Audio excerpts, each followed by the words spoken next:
Very good. It's 7:08 on Wednesday night, January 10th, 2024. I'm Andy Fulton, the Chair of the Conservation Commission. We have a full slate of members tonight.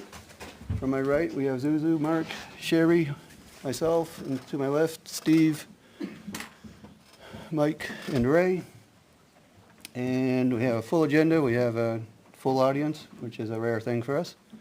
But I'd like to take front and center a request to consider an easement on the Eastman Conservation Area Town Forest along the driveway. So come on up, Bill, and introduce yourself at the podium. Hang on, for the record, I got to recuse myself. So, friends with Bill and Joe. And just state your name and address, run it from there. Bill Marcotte, my wife Jill.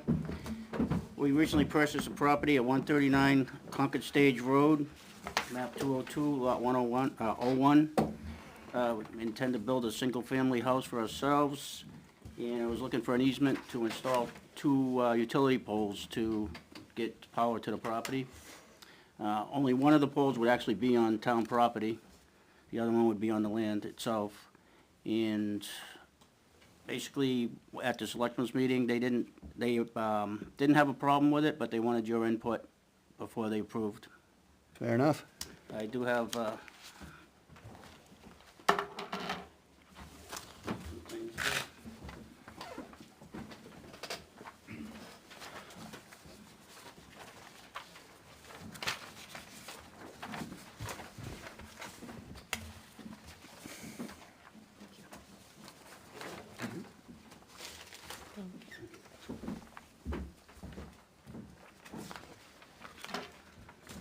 So we have a plan in front of us showing existing poles to an existing residence on Lot 2.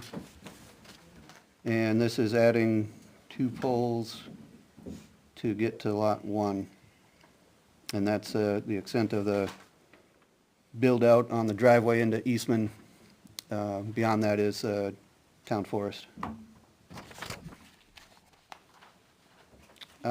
Any comments or questions from the commission on this proposal? there would be very limited impact, zero to negative impact on any trees that have to come down to that, anything to that effect. Yeah, any handle, I mean, a few maybe, but you're not sure? Well, As far as- maybe 2. Yeah, so that's a lot less than what was marked out there before you purchased the place, right? Right, I It think they looked were like talking, I think they were talking 3 poles before. Yeah, okay, I mean, this came out to 2 with 160 feet yep. to the first one and 160 to the second. And their maximum is 200 feet between poles. And there's currently one span of wire that, between poles that does cross the driveway now? Correct. So there's no change or no lessening of overhead No. than what's there already? No.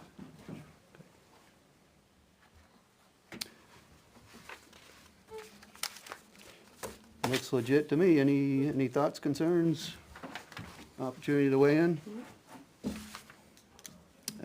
There being none, I'd say thank you, Bill, for bringing us to bringing this to our attention.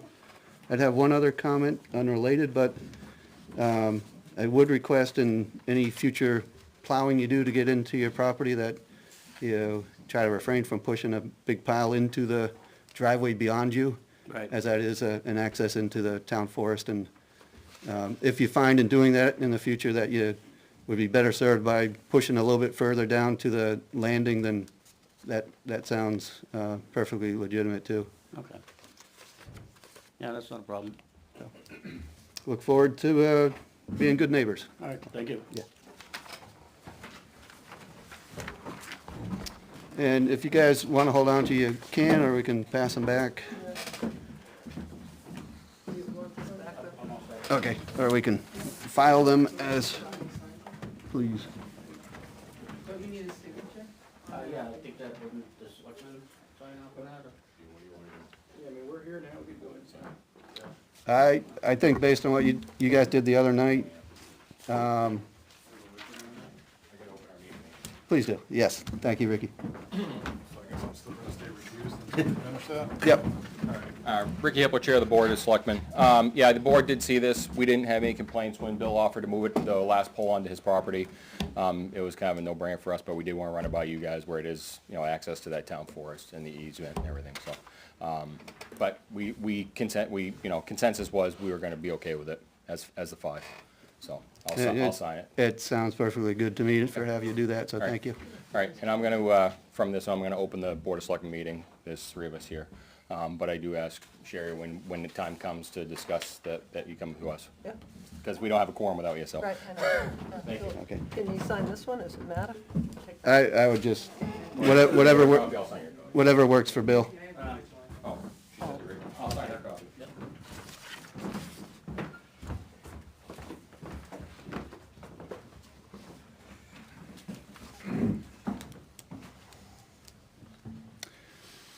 With that, we're all set with the Marcotts, and Steve, why don't you come on back, and we've got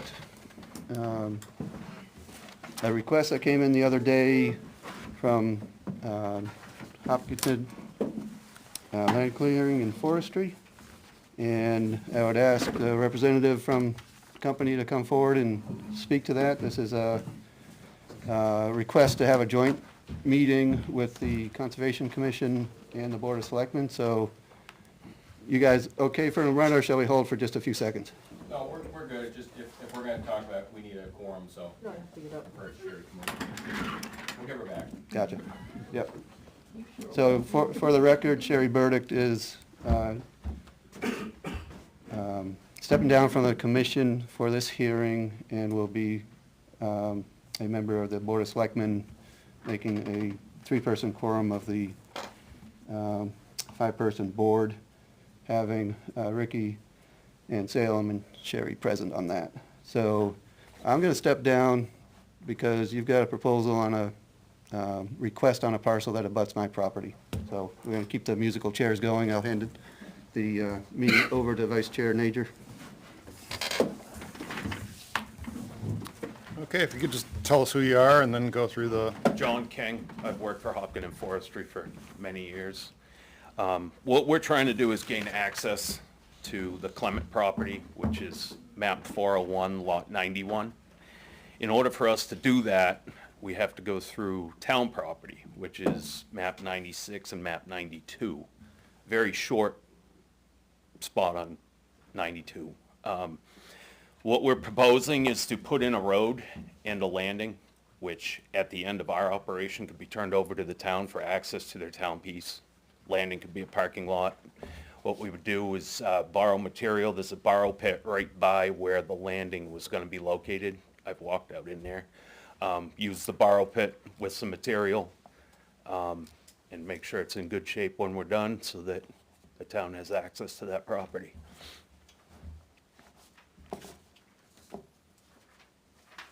do you have maps or anything? or- I have a few maps, yes. I don't have enough to give to everybody.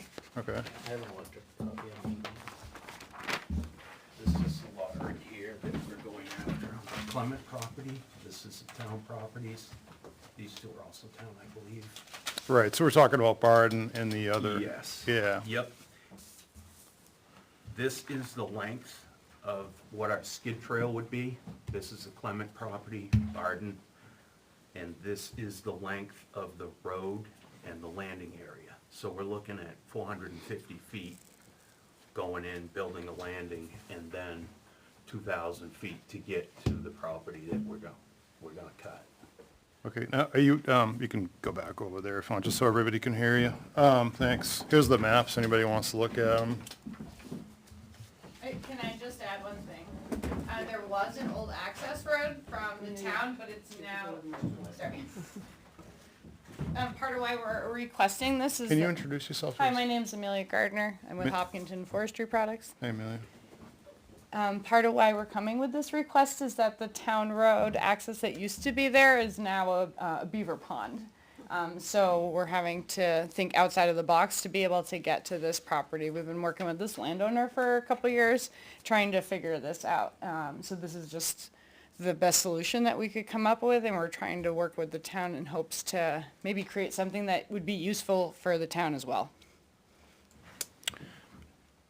So as far as the design on this, I mean, has a forester laid this out, or is this just conceptual from, There hasn't been anything laid out. Oh. This is just stuff that I've done. okay. Yeah, we'll open it up for questions here from the commission. Yeah, so you have the proposed skidder bridge there. Yep, You've walked the property, you said. Correct. That's pretty wet back there. it is. How The good thing large? about it is if you stay to the left-hand side of the property, looking at it from the street, it turns from a swamp into a brook that has banks on both sides, which is what's required when you put a skidder bridge in. So we've spent some time out there walking to find the best spot. That's what makes our skid so long. Other questions? So I'm pretty familiar with the property, and I guess, you know, some of the concerns, I think you kind of hit that's a pretty big crossing back there. It's a good-sized stream coming out. I know the hill, I mean, the exact, you know, I guess this is just conceptual. Do you know where so you've got that Skidder Trail side slope in the hill on the other side, I guess that's on the west side of the property, and then I know there's quite a significant stone wall on the boundary on most of that. Does that skid trail go through that wall, or is it, goes through this wall here into this piece. is there, There's there's a no- wall here, but I don't know There's a about. wall there, Yeah, but nothing here. nothing there, but there's a Correct. wall there. Correct, and this Okay. is the piece, yeah, so that wall would be taken down and then put back up. Yeah.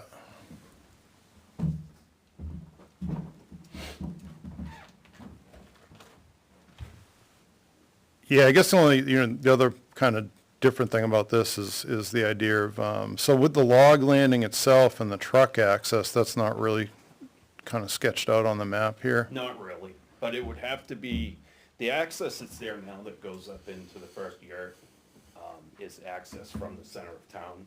The access that we would put in would be from both directions. So a new driveway? It'd be the existing spot, it would just have to be opened up a little bit more so traffic can go left and right. Like a wider apron. Yeah, because that thing angles in there it's steep and it angles in pretty significantly. Yeah, I mean, you know, I guess my feeling on it, and this would just be an idea, is, you know, to visit it with a site walk, and every other project we've done something like this in New Hampshire, licensed forester's been involved, and, you know, I think, you know, I would suggest to the commission that something this significant to look at it, you know, merits that level of professionalism. You know, kind of that's our field in forestry, and that's sort of the working professional level. So it looks like we've got at least one wetland notification that would be involved. We've got a pretty significant maybe cut and fill, and then there's also some timber that would have to be assessed for the town that would have to be cut on the roads Yes. and in the landing itself. Yep.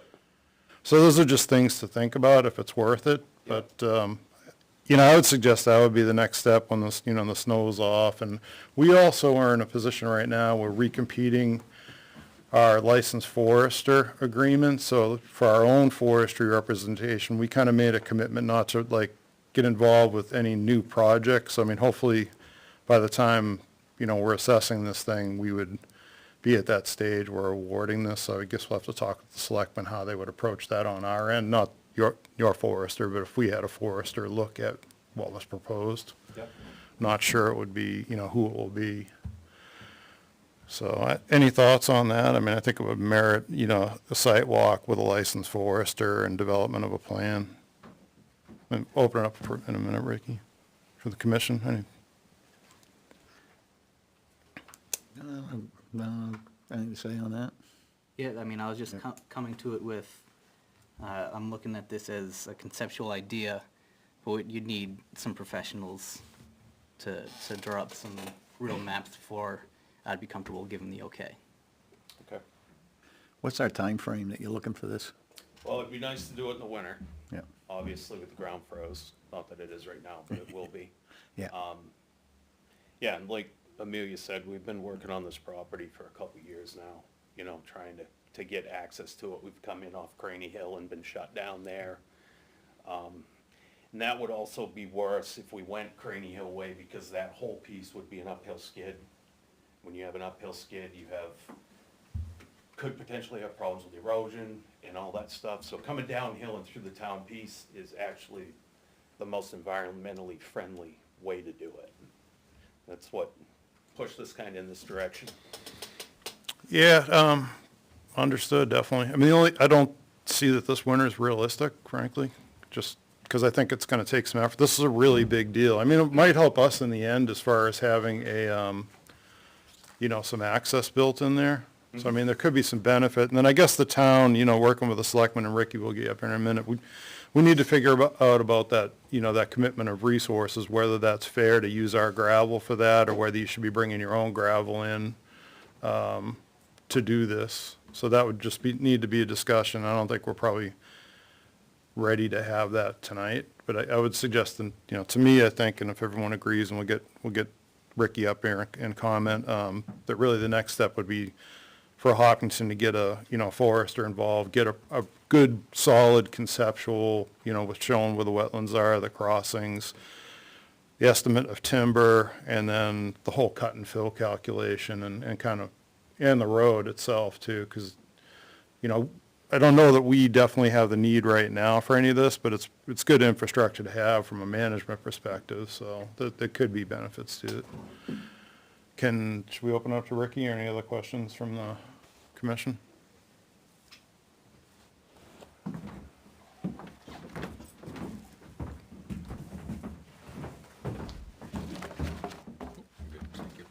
So I think this is, again, the way I'm interpreting this, and this is the first that obviously we've heard of it as well, same timeline you guys heard of it, is that basically they've been, in the explanation, they're just trying to find a way in. And if this was gonna be a hard no tonight, then they'd back up and probably leave. But I think, like you said, they're kinda looking for that conceptual, is it possible? And it sounds like you guys are putting you know, obviously a couple of things you guys wanna find on there.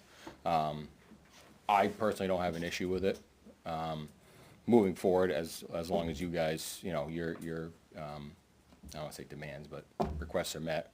And I agree, I think they should probably bring in their own gravel, which I'm sure they'd be probably more than happy to do, as long as they can get access to that piece. So, just my thought. Thank you.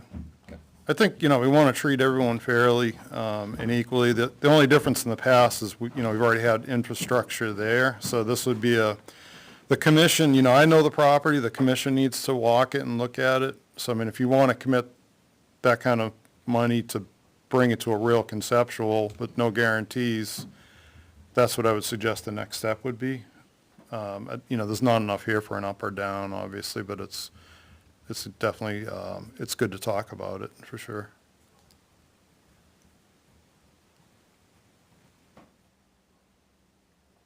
So, yep.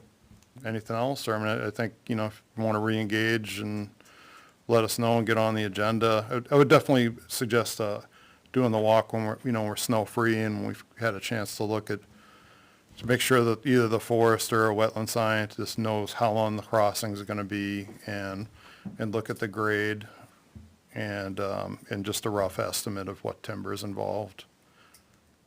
And then maybe kind of map out the landings and map out the, you know, just conceptually, but map out the road reconfiguration. You also have to check with the DOT, where that's a state road, to see if there's anything different with the driveway permits, because I think there's a width, right, on the entrance on a driveway. So if you change that, you would probably have to go for the temporary one for logging and then maybe put it back. Either put it back or apply for a permanent one afterwards. Yeah, if they would let you. I don't know if that's, you know, you get the whole site distance and the, you know, yeah. That's all stuff we'd need to know. Yeah. And then we also might have those buildings gone, so I don't know if you considered that instead of, Well, We have considered that, because I don't know if any of you guys have been out there, but there are condemned buildings Yeah. that need to be addressed, and with the equipment and stuff being there, I proposed that we could be helpful in that sense if that's something that you guys wanted to move forward. I do have another to-scale map with the landing and the roads. We have measured all the roads and we actually have taken an inventory what we need to cut for the road. So we have that, we can pass along to you. My question too, if you guys are chewing on this, is if this isn't gonna work, what other options do we have? Because this property owner is looking to move on their property and manage their forest. And due to the nice beavers, we don't have access now. So what is the alternative? I can only speak, Before we start putting money into Right. hiring somebody to come out, I'm assuming you guys would wanna have somebody go out, before we start investing into something, I mean, this taxpayer pays taxes here. So how are we gonna support them, would be my question too. I mean, I think what we've asked has been, consistent for this level of a project with kind of the effort. Like I said, we've always had licensed foresters involved whenever there's been an access request, every one of them. And this is, the last request, there was a minor infrastructure improvement, not a huge one like this. So this is kind of a big deal. So, yeah, I don't know, like you've probably explored other options for access and whoever bought that property, when they bought it or however they got it, I don't know much about it. I mean, when you Yeah, buy the it. beavers weren't there yet, so. Yeah, I mean, if that's the only problem is the beavers, I mean, is it easier to get a trapper and, Remove the dam. yeah, We've talked about that, cause the road is there through the beaver pond. that would be, I mean, to me, that's simple. Yeah, I would definitely do And is that. that something that the Conservation Commission would consider as changing a beaver bog? We Just don't- we- before we put any, We don't have purview over that. That's in state law. Yeah, sure. Now whose land is the beaver dam? that's on the town property now. Yeah, so that's a good option to explore. I mean, you can call USDA Wildlife Services Yeah. and talk to them about, like pond levelers to make sure that, if you remove some of the beavers, that you get the thing down at the level below the road. And then you could just, like that road, if that's good access, I mean, your road bed's there, so that's not a fill as far as the wetland goes, right? Yeah, no. Right. So if you haven't explored that, that might be way cheaper and way better. I have like that, some towns are just, I mean, it's town-owned property, so sometimes they're just not interested in changing the natural habitat, wildlife habitat, so. Well, That's an ecosystem. Yeah, but that doesn't matter. So if that road is the legal right-of-way to that property, that owner has inherent rights to the access on that road, which would, as far as the beaver management, to maintain their access, that would be totally allowed. I mean, people do that all the time, manage beavers. That's not a big Oh, problem. I agree, just not usually I haven't seen that on a town level, so just cause it is the town's property. Right, but well, no, I mean, it is, right? But it's not, because if that land has ownership, Andy will get you up here in a second, if you have deeded right-of-way through that road, then I would definitely recommend exploring it. I've done a little bit of exploring on that. Come on up. Called We'll get- Fish and Game, and I was asking them about beaver boxes, which is the most sane way to lower the water level in a beaver pond. And I was referred by Fish and Game to the town because he said it's town conservation property. And he said, I'm not gonna warrant you to do that. So I don't know, Well, I all don't know right, where we stand. so I don't know if you're catching what I was saying. Yep. So, that property, if it wasn't landlocked, and I don't know the history of that property, so you get, you can either read the deed and understand where, if there was an easement through there or not, or get an attorney that's familiar with land use to look at that.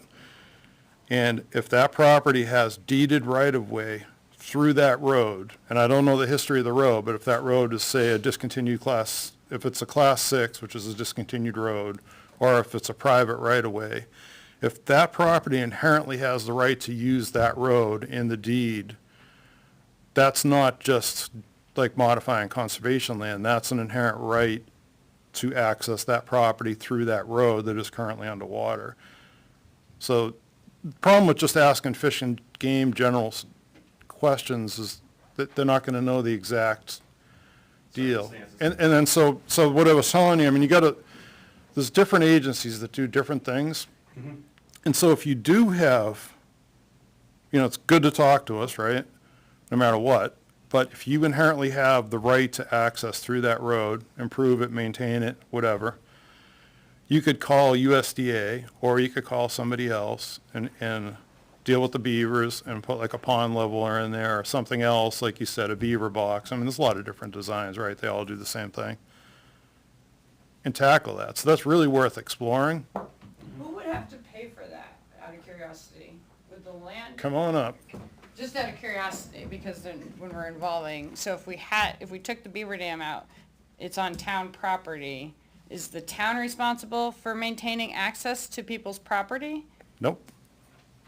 It's just like the gentleman that just stood up and talked to us a few minutes ago, has a deeded access through town land. It was a small, really small subdivision. It's a driveway. The town doesn't have to maintain that. That's just a shared driveway. So in your case, I mean, you have to look at like, what is that road, right? You need to find out legally what that thing is. Is that and Andy might know here, we'll get him up in a second. If it's a class 6, then you ask the selectmen's permission to modify it.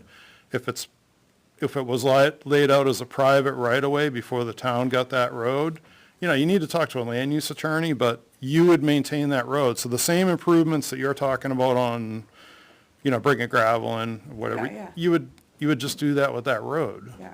But you would make sure that you want to get people who are authorized to do these Yeah. things, right? Yeah, I understand that. And you want to make sure that you're not creating a new fill in a wetland. So an existing road bed that goes through a wetland is not a new fill, but I would sure talk to a wetland scientist to make sure before I went and did anything that you didn't create a new fill. And a new fill is like going wider or putting something in the wetland that wasn't already there, right? Yeah. Yeah, so I mean, it's kind of complicated, and you really need to talk to a few different professions here. The land use attorney is going to tell you what your rights are for access, if that was the access to that property. And then the wetland scientist is going to tell you, how you would go about maintaining that road. And then the assistance of someone like USDA Wildlife Services or a private trapper would deal with your wildlife problem. And if you look at state statute with beaver management, problem beavers, I mean, that's clearly allowed. Yeah. So, Yeah. yeah, I mean, and then what I would suggest, if you were going to go that route, you would come back here to talk to us about, say if the trapper needed to be on town land to trap some beavers to facilitate this, then you would just Yeah, talk to us. because all of that's on town. It's pretty good habitat in there. I know what you're talking, look, Yeah, like yeah. right off the road, but Andy, can you come on up? I know you're, no, good?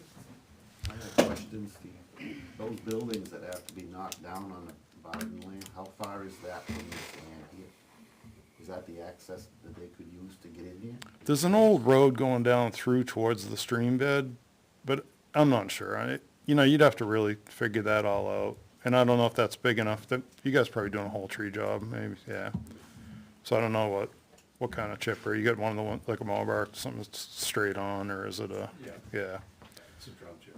Yeah, not like I don't even know if they still have the tree lands anymore. They're at like a 90, kind of a 90. Yeah, Yeah, no, it's nothing like that. Yeah. It's straight on, which Yeah. in the long run saves you space. yeah, definitely. So yeah, I mean, that area might be big enough when those are going. I haven't seen any of this property, so I'm just asking out of curiosity. Yeah, we need to get out there and look at it. I mean, that's a pretty complex, I mean, that's a big road going all the way out through there. You're going the whole way. And plus, like John said, you gotta hook around the actual wetland to do this, but if that other road bed is still there, I mean, that might be way more viable and cheaper. That's not a deeded right away. Now, if it's not a deeded right away, I then you, believe that was all one piece of property back 1952 was as far back as I went. And I don't believe I'll have to do some more looking, so I don't believe that was the deeded right away. I haven't been able to find it yet. But I do think that was all one piece of property. Yeah, I think it was 1952 that I read that on. see, I don't know when New Hampshire stopped allowing landlocked parcels to be created, but you need to talk to someone to do a title search for you, or really search that, or someone who's good with deeds, and find out where it was. And then you need to find out what the genesis of that road, like, if that's a Class 6 road, it's, you'd have to call the road agent. They would know if that's a Class 6 road or not, because that's a different deal, right? It's not a right-of-way, it's a road. Yeah. So you might not actually be landlocked, you know, if you've got frontage on a road, even though it's a Class 6. You don't lose that access right as the landowner just because it goes to non-maintained. A lot of good research this is a kind of interesting one, really. Yeah. Yeah, good stuff. Is it? Yeah. Yeah, it is. No, it's interesting. It really is. You're trying to solve a forestry problem, right? Try to do it the least expensive way, best way environmentally, and turn a profit and do good forest management. That was the whole point, bringing up the town property. Yeah. It's the best thing environmentally, Yeah. so. Yeah, I mean, I think we're on board with, hearing with whatever you come up with, if you want to make that investment, getting a forester involved and scheduling the site walk. Sure. If you guys schedule something, will you let me know? No, you would schedule it. I mean, Want me to schedule it? well, you would get your licensed forester, Yep. if you are choosing to take that next step. Yep. I would explore that road first, me personally. Mm-hmm. But, you get your licensed forester, so you know the things we're looking for, it's the exact, the landing area, the timber Yep. timber volumes, that really needs to come from a licensed forester when we start talking, timber volumes and prices and, that kind of thing, because we're obviously gonna get something for that. We typically we've gone two ways on these access agreements. We've charged a price per thousand, or we've kind of traded improvements. So, sounds like, that would be a consideration, right? In the end, on what ends up happening. We talked a little bit about the gravel, so that, the company needs to think about, are you gonna do it if you're using your own gravel? Because that might be, something that we're gonna ask. We've got the outstanding issue on the driveway, and so you gotta talk to the state to see what they're gonna do on that.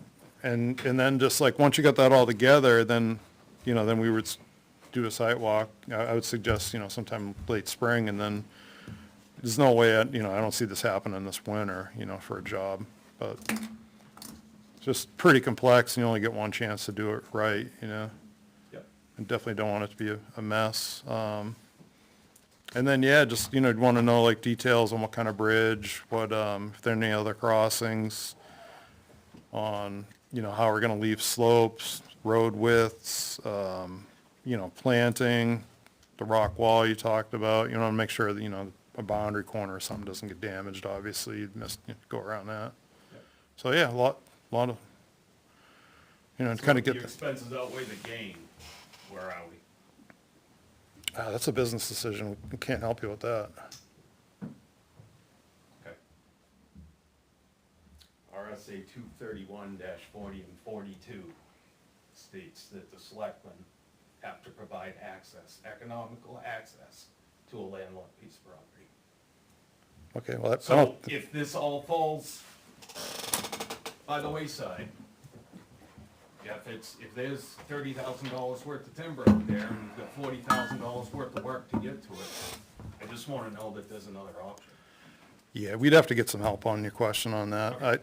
That's way over my head. I can only help you with the forestry and natural resources, I'm Yep. just trying to help you out with ideas. Excellent. Yeah, I Thank mean, you. that's my background, Yep. I do land Yep. management and, Yep. yeah. Yep. I mean, that road sounds super economical to me. If that'd be my first stop, is to research that. Yeah. I will And then scope it he, out tomorrow with my boat. well, but the deeds, to see Yep. what, legally what that is. No, we'll figure all that out. Yeah, definitely. Because, and even if that's not the case, so I would be looking at that too, to see, is that a more economical access, through there? Yep. Yeah, Thank you. cool. Thanks. Nice talking with you. You as well. Come on back, Andy.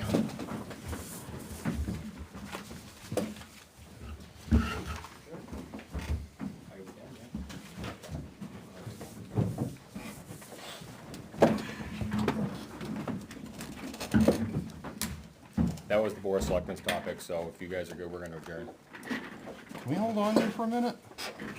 We can. We can. Come on back to cheap seats.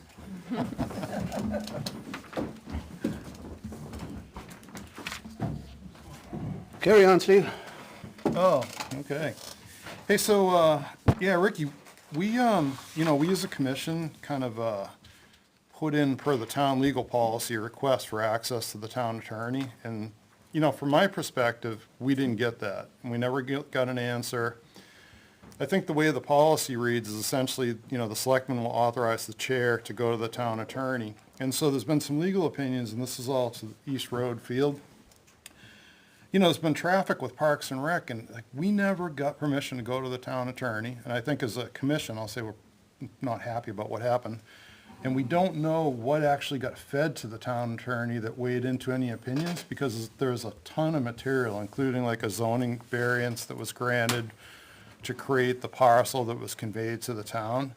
So we don't know, and we never got to talk, or Andy didn't get to talk to the town attorney, even though we followed the town legal access policy, and we got no feedback from the Board of Selectmen, and I just think that that's not okay. And then also, because of that, we feel, kind of disenfranchised, and even looking at, drafted up a request for proposal to hire an attorney, from conservation to deal with this issue. It's just, so I don't know if you could speak to what happened and why we weren't granted direct access, and we just don't feel like we're a part of this legal opinion, and it's not right.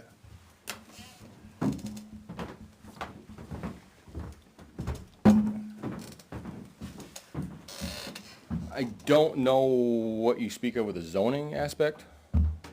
That doesn't ring a bell with me. So we asked for access, I mean, the long and short of the question is, we asked for access as a commission per the policy to the attorney, and we're never given an answer on that. So the zoning part of it is, see, and this is the problem, right? We've gone through this on multiple nights with multiple people and kind of understand where all the bits and pieces that came together for that project are. And they're in meeting minutes, they're in an option that was assigned to the town. So those are all key things that an attorney needs to look at when deciding what the right answer was. And so, the chair knew all this stuff, and the intent was to say, Laura, we've got these 10 documents that you need to review to come up with your opinion and guide the town. We were never given that. So the zoning one I'm talking about was, there are multiple parcels, and there still are multiple parcels over there, but specifically, East Road. East Road. Thank you. So at East Road, Ian McSweeney went in with the banks for the parcel that, so they needed, I don't know how many units are in the apartment building in there, but there's a bunch of units in there, and they needed 5 acres per unit, right? So they went in for a variance specific to carving the field off, doing a lot line adjustment and putting it into the parcel that we ended up owning. And the variance talks about the reason was to preserve the agricultural field and give it to the town. Now typically, ZBA's decisions have a different legal precedence than many other town decisions. So the attorney really needs to know that and look at that. Okay. And there's no indication of that. But the bigger picture, issue here to me is, you have a commission that followed the town policy and no communication back. We didn't hear from you. We didn't hear from the town administrator When was the request made? last month. Yeah, you guys I don't think I was acknowledged here, it. was I? I think I was on my 2-week outage. I couldn't say. I think I was out those weeks, because this is not ringing a bell with me. You did receive, we received an email back that you received it. I got a copy, I got that you received it. Okay. So we're So we're not, If that fell through on my part, then my apologies. I don't, again, it's new territory for me as well, this new policy. I probably looked at it. And, yep, I'll get right on that and totally spaced it. And if that's the case, then my apologies. But again, I don't honestly remember that. If I respond to Mark, then obviously I received it. Because I think, I do remember an email from Andy, I don't remember the context of it, but it was, can you respond to make sure that this was received? yeah, If yeah. we're trying to do it right. Yeah, and I don't disagree with And that. we've been That's- told in the past Yep. we haven't. And prior to that, we actually had ready access. Steve could talk to Laura, I could talk to Laura, we'd get quick answers. It helped us in our work. And now, we don't get that. The last time I picked up the phone, her number's there, called her, I was chastised for going over Naomi's head. Okay. And since then, Naomi does not communicate with us in answer to our questions, whether it's email or leaving a voicemail. I don't get an answer. You know, this was a formal written, we tried, you know, No, do the whole 9 yards according to the new policy, and here we are, you know, month plus later, and we're like, well, shoot, somebody else can ask a question and get a response day or two later. We ask a question, we get nothing. Well, What gives? So, No, again, if it falls on me, it falls on me. And- so and my what should I do, apologies. though? Should I pick up the phone and call you? Yeah, Okay. absolutely. I'm only human. Understood. You know, I guess after a week of no response, I guess I Yeah. would have thought, hey, you know, maybe I should reach out to this guy again. Maybe something came up. I don't know. So, you know, again, to just say, hey, just a poke, you know? And I'm not saying that, I don't know. I don't know what happened. I'll be honest with you. So we were in front of the commission, I mean, in front of the Board of Selectmen though, and, you know, there was a lot of discussion about, you know, you guys checking with the attorney as well, and I guess, I get what you're saying, Ricky. So at this point, can we get permission to go directly to Laura, nobody in the middle, nobody interfering, give her the documents that we think are pertinent so she can take a broader look at the issue for the town? Personally, I don't have an issue with you guys forwarding the documentation to her, no. And it, you know, I think it says in the policy, the chair talking to the, you know, you're basically giving him permission to keep costs contained, to talk to her and give her all the documents. Right, yeah, so I think it would be prudent to forward her all the information, absolutely. That you guys have, obviously, so she can make a more educated decision. Salem, you guys, or Sherry, you wanna speak to this? I feel like, I mean, again, I'm not saying I received it, but I don't remember most of this context. Yeah, I guess if it would be beneficial, I would definitely be okay with the chair contacting and including the document. I would not want to tilt the seesaw the other way. I think that we should also then give the same access to the park chair, so that, you know, 'cause we've had Or the planning chair. a little bit of that back and forth. Well, but I mean, I guess if planning hasn't been involved in East Road. Correct, right. So for this, East Road specifically, okay. Yeah, And yeah. Janice is also, I stumbled into some minutes earlier today, Janice Matthews, Selectman Matthews, wondered aloud at a meeting whether we could have Conservation as well as Parks and Rec and Board of Selectmen at the same time with the attorney hash out some of these questions. So that everybody was hearing the same inputs to his or her capacity and the same response. I think probably the best. So, So if we had both chairs talk to Laura, say, here's everything we have, here's kind of what we're thinking from each side, and then we have a meeting with the three boards, committees, boards and commissions, I guess. But rather than sit down and try and have the lawyer hash all of it out live, I think that would be a disservice to her. So I would propose allow Conservation Commission, allow Park, anybody, if anybody from the Board of Selectmen cares to, I don't think anybody would, but, you know, chime in with her, and when she says, okay, I've got everything I need, then sit down all together. That's what I propose. I'm gonna suggest that you really are gonna wanna provide her the documentation and let her chew on it before wasting any time with any discussions, you know, that's. Sure, that's fine. That's I'm important, saying, you know, the two Yeah. chairs should be able to talk to her. Yeah. And then whether it's an impasse or whether, okay, we're all on the same page, Yeah. now we'll sit down. Yeah, I'm saying, same thing, I think, is I Yeah. don't want everybody to meet too early, right, so. yeah, I agree with you. it'd go a long way towards calming the waters. At least we wouldn't have to wonder, you know, what was shared, what was requested, what was asked, what were the questions I think put forward. There's still, you know, loose ends on that from the original purchase. And I think that obviously we'd like to clean all that up moving forward, obviously. I'll roll right into another thing. I'd like to clean up those loose ends with another warrant article from the Conservation Commission. I think we got about 4 or 5 days before Monday, I'd hope the Board of Selectmen would entertain another article that hopefully would clean up the loose ends, some of the loose ends on that. So is that something I can share with you? Can I Yeah. read it now and roll right into that? I mean, you know, again, before we put any weight on it tonight, I would like to have the full board obviously present. I'm not saying that, Yeah, I think- I'm not saying Yeah. either way, but. Sounds like we'd hear a draft now, and then we'd have Monday with public hearing to Correct, finalize that's it. what I'm thinking, yeah. So, Obviously, we would want you guys in attendance on, at our oh, meeting. yes. We've been doing that a lot lately, and here you are at our meeting. It's quite a lot.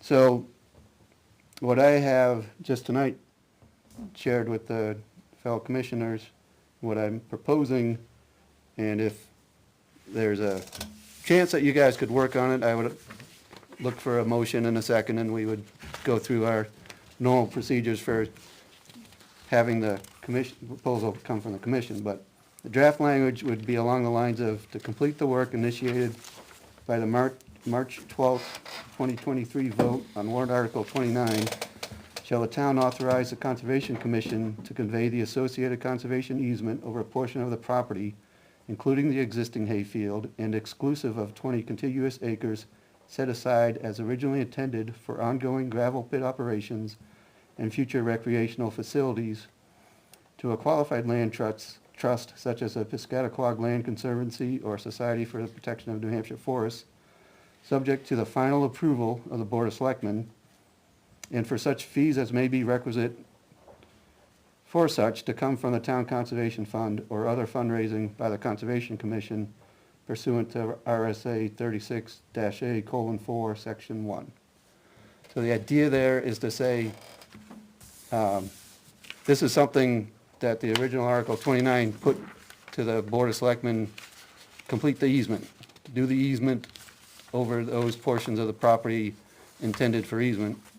So, I guess. And what the article would be trying to do here is say, frankly, that didn't work, we didn't get there. Let's move that by vote of the townfolk to the Conservation Commission, a body that's more, better constituted for developing a conservation easement, for marketing an easement, or requesting a land trust to work with us on an easement, as well as the burden of financing the survey work that would be required, monitoring contributions that would be required, the financial element, that burden would be on the Conservation Commission. So if we were able to do all that with the approval of the townsfolk, and we get a land trust on board, we get language that we, the commission, are happy with, the land trust is happy with, we present that to the Board of Selectmen saying, this is what we've got to tie up that loose end. If you approve it, then we have it done. If you don't approve it, then we're back to the drawing board. We're still dealing with the loose ends. I think there's been 10 years of a burden on the town administration and the Board of Selectmen that has gone unfulfilled. I think part of the problem was it was not properly placed. That burden should have been on the Conservation Commission to get the work done. That's something that we've kind of gone back and forth on the second half of this year of managing, Who does what? yeah. Whose responsibilities and what, yeah. I guess my only comment to that, and again, you guys can discuss it, and approve it, obviously via motion, to send to us, would be, I mean, does that, I guess my question is, does that contradict anything from the initial warrant article? It's a Contradict definitely, or change, not, just other than the direction two of things. the It's selectmen? a redirect and it's a clarification. Obviously, obviously, all the warrant articles we have to run by legal counsel. Yeah. So, I mean, you guys can approve it the way it's written, which is fine, and, you know, we can try and put it on, which is fine, but it could get kicked back as far as it needs alteration, that's all. As they all do, yes. And it's, unlike our other ones, this is a, first pass through. It's not a iterative, something we've done for years and years and years, but, we've struggled with this over, especially this past 6 months or so. It's like, well, we had before us the opportunity, the obligation to complete an easement.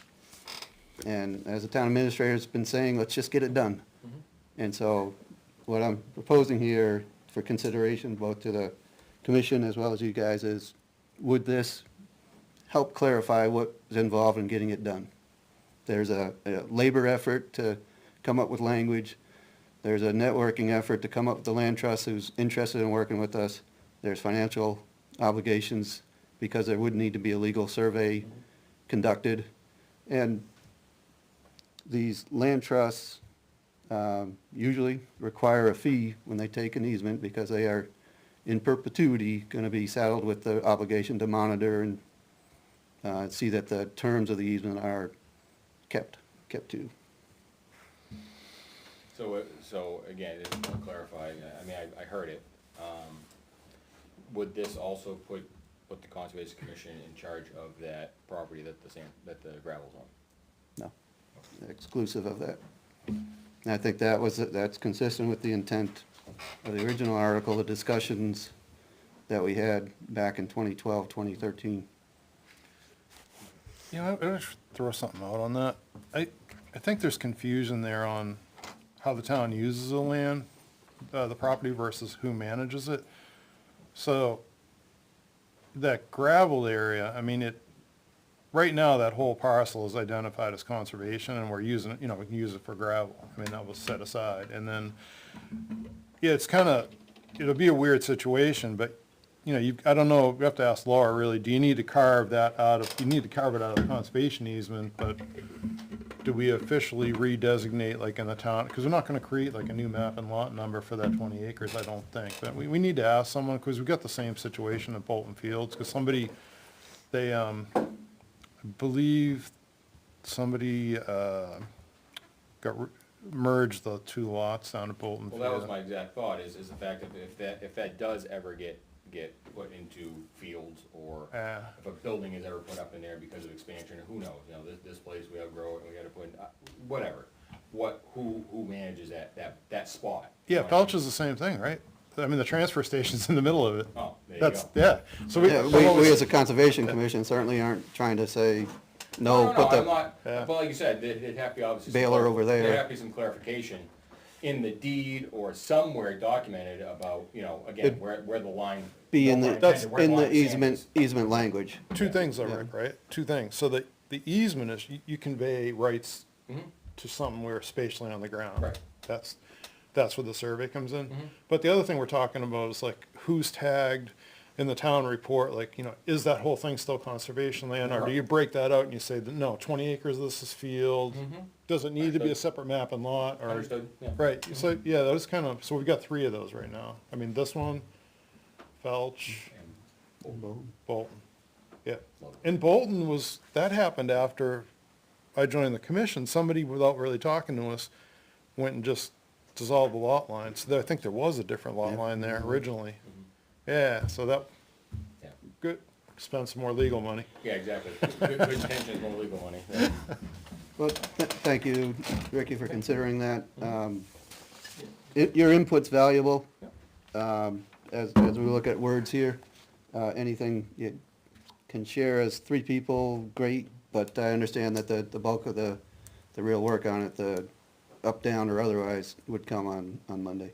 Yeah, it'd be definitely Monday. Yeah. Yeah. Yeah, I think that would add clarity to the situation. A little bit, yeah. I'll Yeah. check today. Yeah, probably about Tuesday morning, yeah. Yeah. Not easement for banks. One other thing on that request, which was back in November 26th, Okay. The legal request, yeah. we legal had two other assistance. things for that, which part of it, I think we got Cagliano, didn't get Oh, the yeah, because one of them was for the Poor Farm, right? Poor Farm, and the other one is Cortland Ave. Yes. Yeah, I remember the Poor Farm. Now, all right, now it's starting to. So we haven't had direct, for us to address what we're Way supposed to be back in doing. on it, yeah. We don't know what we have. Okay, you're right. They're question without answer. Yeah. But we do understand that town administrator, I always sent along a letter certified, The Caglianos. yeah, And that was returned to us undeliverable? It's always the way. Do we use the tax address on that? You know where all the tax statements are going to? Because they must be getting paid. Yeah. But it's changed evidently, because it went from Kingsborough to West Groton now. So I sent it to West Groton now for one more try, because we need to know where to serve papers if we're gonna do a quiet title. I got an email for him too, if that helps. We can't serve papers till we. No, you might be able to tell him, I'll try to get hold of him. Yeah. I might be able to get a valid address out of it. Well, yeah, I mean, and tax bill's gotta go somewhere, that's something that, we don't wanna sleep on as a town for sure, so I'm sure I suspect there's something in place to solve that mystery, cause returned tax bills would not be very I cool. was advised to send it regular mail, so that they know that he picked it up and we don't get it back, so that we know someone's there to serve papers for quiet title. Did, We go to next week. did that go, or could that go, regular mail? I sent it certified to West Groton first, because I really think regular mail can say I didn't get it. They really should I go mean, people certified. are still said they sent their tax bill in December and haven't gotten it. We haven't gotten it, so that's why I regular mail. But we've tried the next step, because his address did change. We're going to change address for the tax bill. So that would be the next step, is send regular mail. To the new address, and I I'm sorry, you're waiting for, I sent it to the new address, I'm just waiting to get it back. Hopefully we don't. I want my green. you did send it, sorry, I didn't, I Yeah, we tried. sent it to the new one. All I right, want my so, green card back. yeah, Yeah, certified. thank you for working, thank you for the update on that.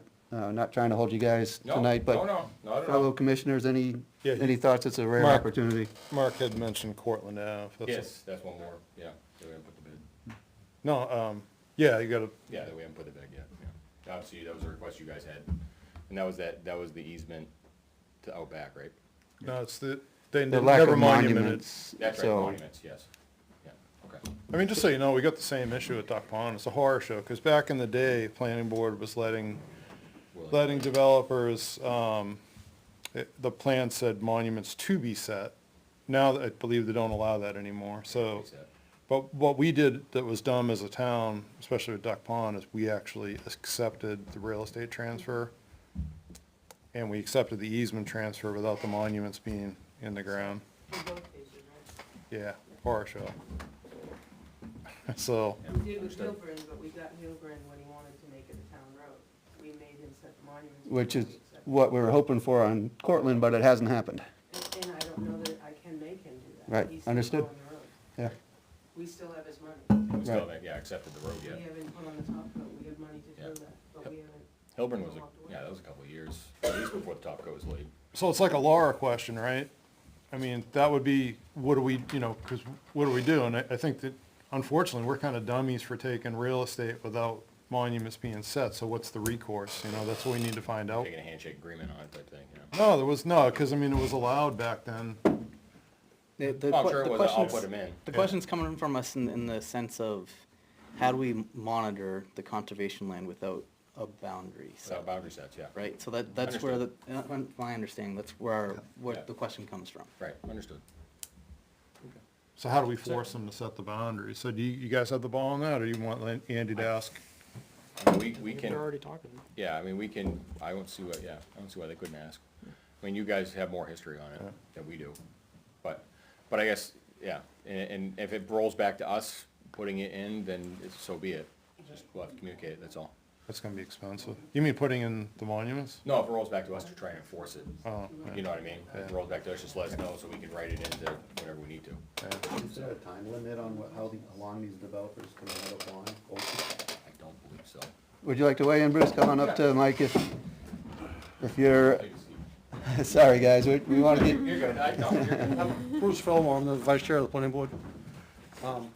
We have a bond that includes the monuments for Duck Pond and the other road. so can anything other than just hold that bond until there's compliance be done? I mean, is there a time when that runs out and, Unfortunately, there is not. yeah, As long as he's willing to maintain everything, the bond is still in place. yeah. But at some point, when when he says, okay, I'm all done maintaining it, I wanna get the town to accept the road, we'll say, no, you gotta put your monuments in first. How much is the bond for, Bruce? 280, 280,000? yeah. Not for Duck Pond, for the other one. For Cortland, yeah. Cool. Yeah, I wonder what the survey costs in monuments, and it's gotta be, Less than that. yeah, probably under, probably 20, some 30 maybe. So there is some warranty there that it gets done. So can we get that documentation do you guys have that? You can send over to us, or? I don't know, we have a bond, there's a bond agreement, right? Yeah, it should be in the file. Yeah. There's a bond agreement. We made a punch list this summer because he thought he might pay it. But the punch list is so long and he decided not to do what he was supposed to do and we're still holding. And the bonds are in the punch list. It's unfortunate, The there's no yeah, time the frame. monuments. Kilburn was 11 years. And the bond is still good. So the bond stays good forever? No. Cash bond. Well, cash bond does, yeah. But usually an insurance bond, that's renewed every year. So we've got cash, we're sitting on $280,000. Wow. You'd think he'd wanna get his money. Yeah. Inflation makes it worth less and less every day, so. I would just say, like, to me, that explanation was helpful and probably don't need to talk to the attorney. If, we're tracking and we've got that. I don't know how everybody else feels about it. Yeah, if we got an answer, it's. Thank you, Phil. Not much you can do. Bruce? Force it. Bruce, sorry, I do that, yeah. Hi, this is just going back to what Ricky and Salem said. I agree with what they said. The only thing I would say is instead of sending down a whole lot of documents, that if Naomi could share what she sent already down, so you're not sending her down 20 different pieces of paper to go through, if she's already reviewed 18 of them, that's all. Thank you, Sherry. That would be terrific to have that list of what was shared. Questions, email or something that fills in that blank spot for us. And as you said, it could shorten our discussion, and we don't want to incur unnecessary fees. Certainly repetition is not helpful. Good idea. I think so. I can't see where it would hurt. We do kind of have to hurry with this whole thing, though. There's a lot of action pending. Yeah. Yep. Have something to do tomorrow? Is that something you can do tomorrow? I thought they were being part of the email chain in the last few months. We just saw like some of the text. Yeah, it would be, a good fill in the blanks exercise for this group, for sure, and perhaps for some of you also, but, anybody have any other burning issues, questions? We've, extended our guests here, and we really appreciate it. Thank you very And, much. and I'll go a step further and say, we don't have any more opportunities to do that with the current chair, so thank you, Ricky, for your service. Of course. To the town and, Anytime. and, Yeah, it's been, This is, been uh, 9 years, but we'll walk away with our head held high, so. Time flies, huh? Time flies when you're having fun, absolutely. So like I said, I treated tonight like a regular meeting night, so I'm good to stay till tomorrow, like we did Monday night. I don't envy you guys at all. All right, with that, I'm gonna adjourn our meeting. Thank you, guys. Thank you. Oh, all in favor? Go home, same night? Wow, this is unheard of. All right, so conservation record can say, Selectmen, moved along at 8:12.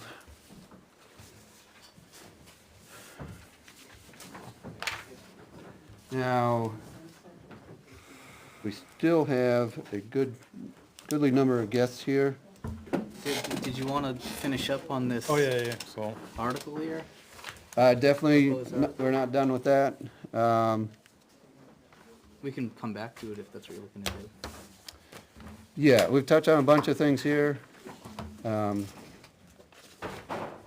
would definitely want to make sure that, that Bruce, any of your points of interest are dealt with. We do have copies of what Craig proposed, and so we should probably, Let's kind of, all right. having a discussion about that, I mean, So we'll go there in a moment. Hold your, just for a second, hold the reins there.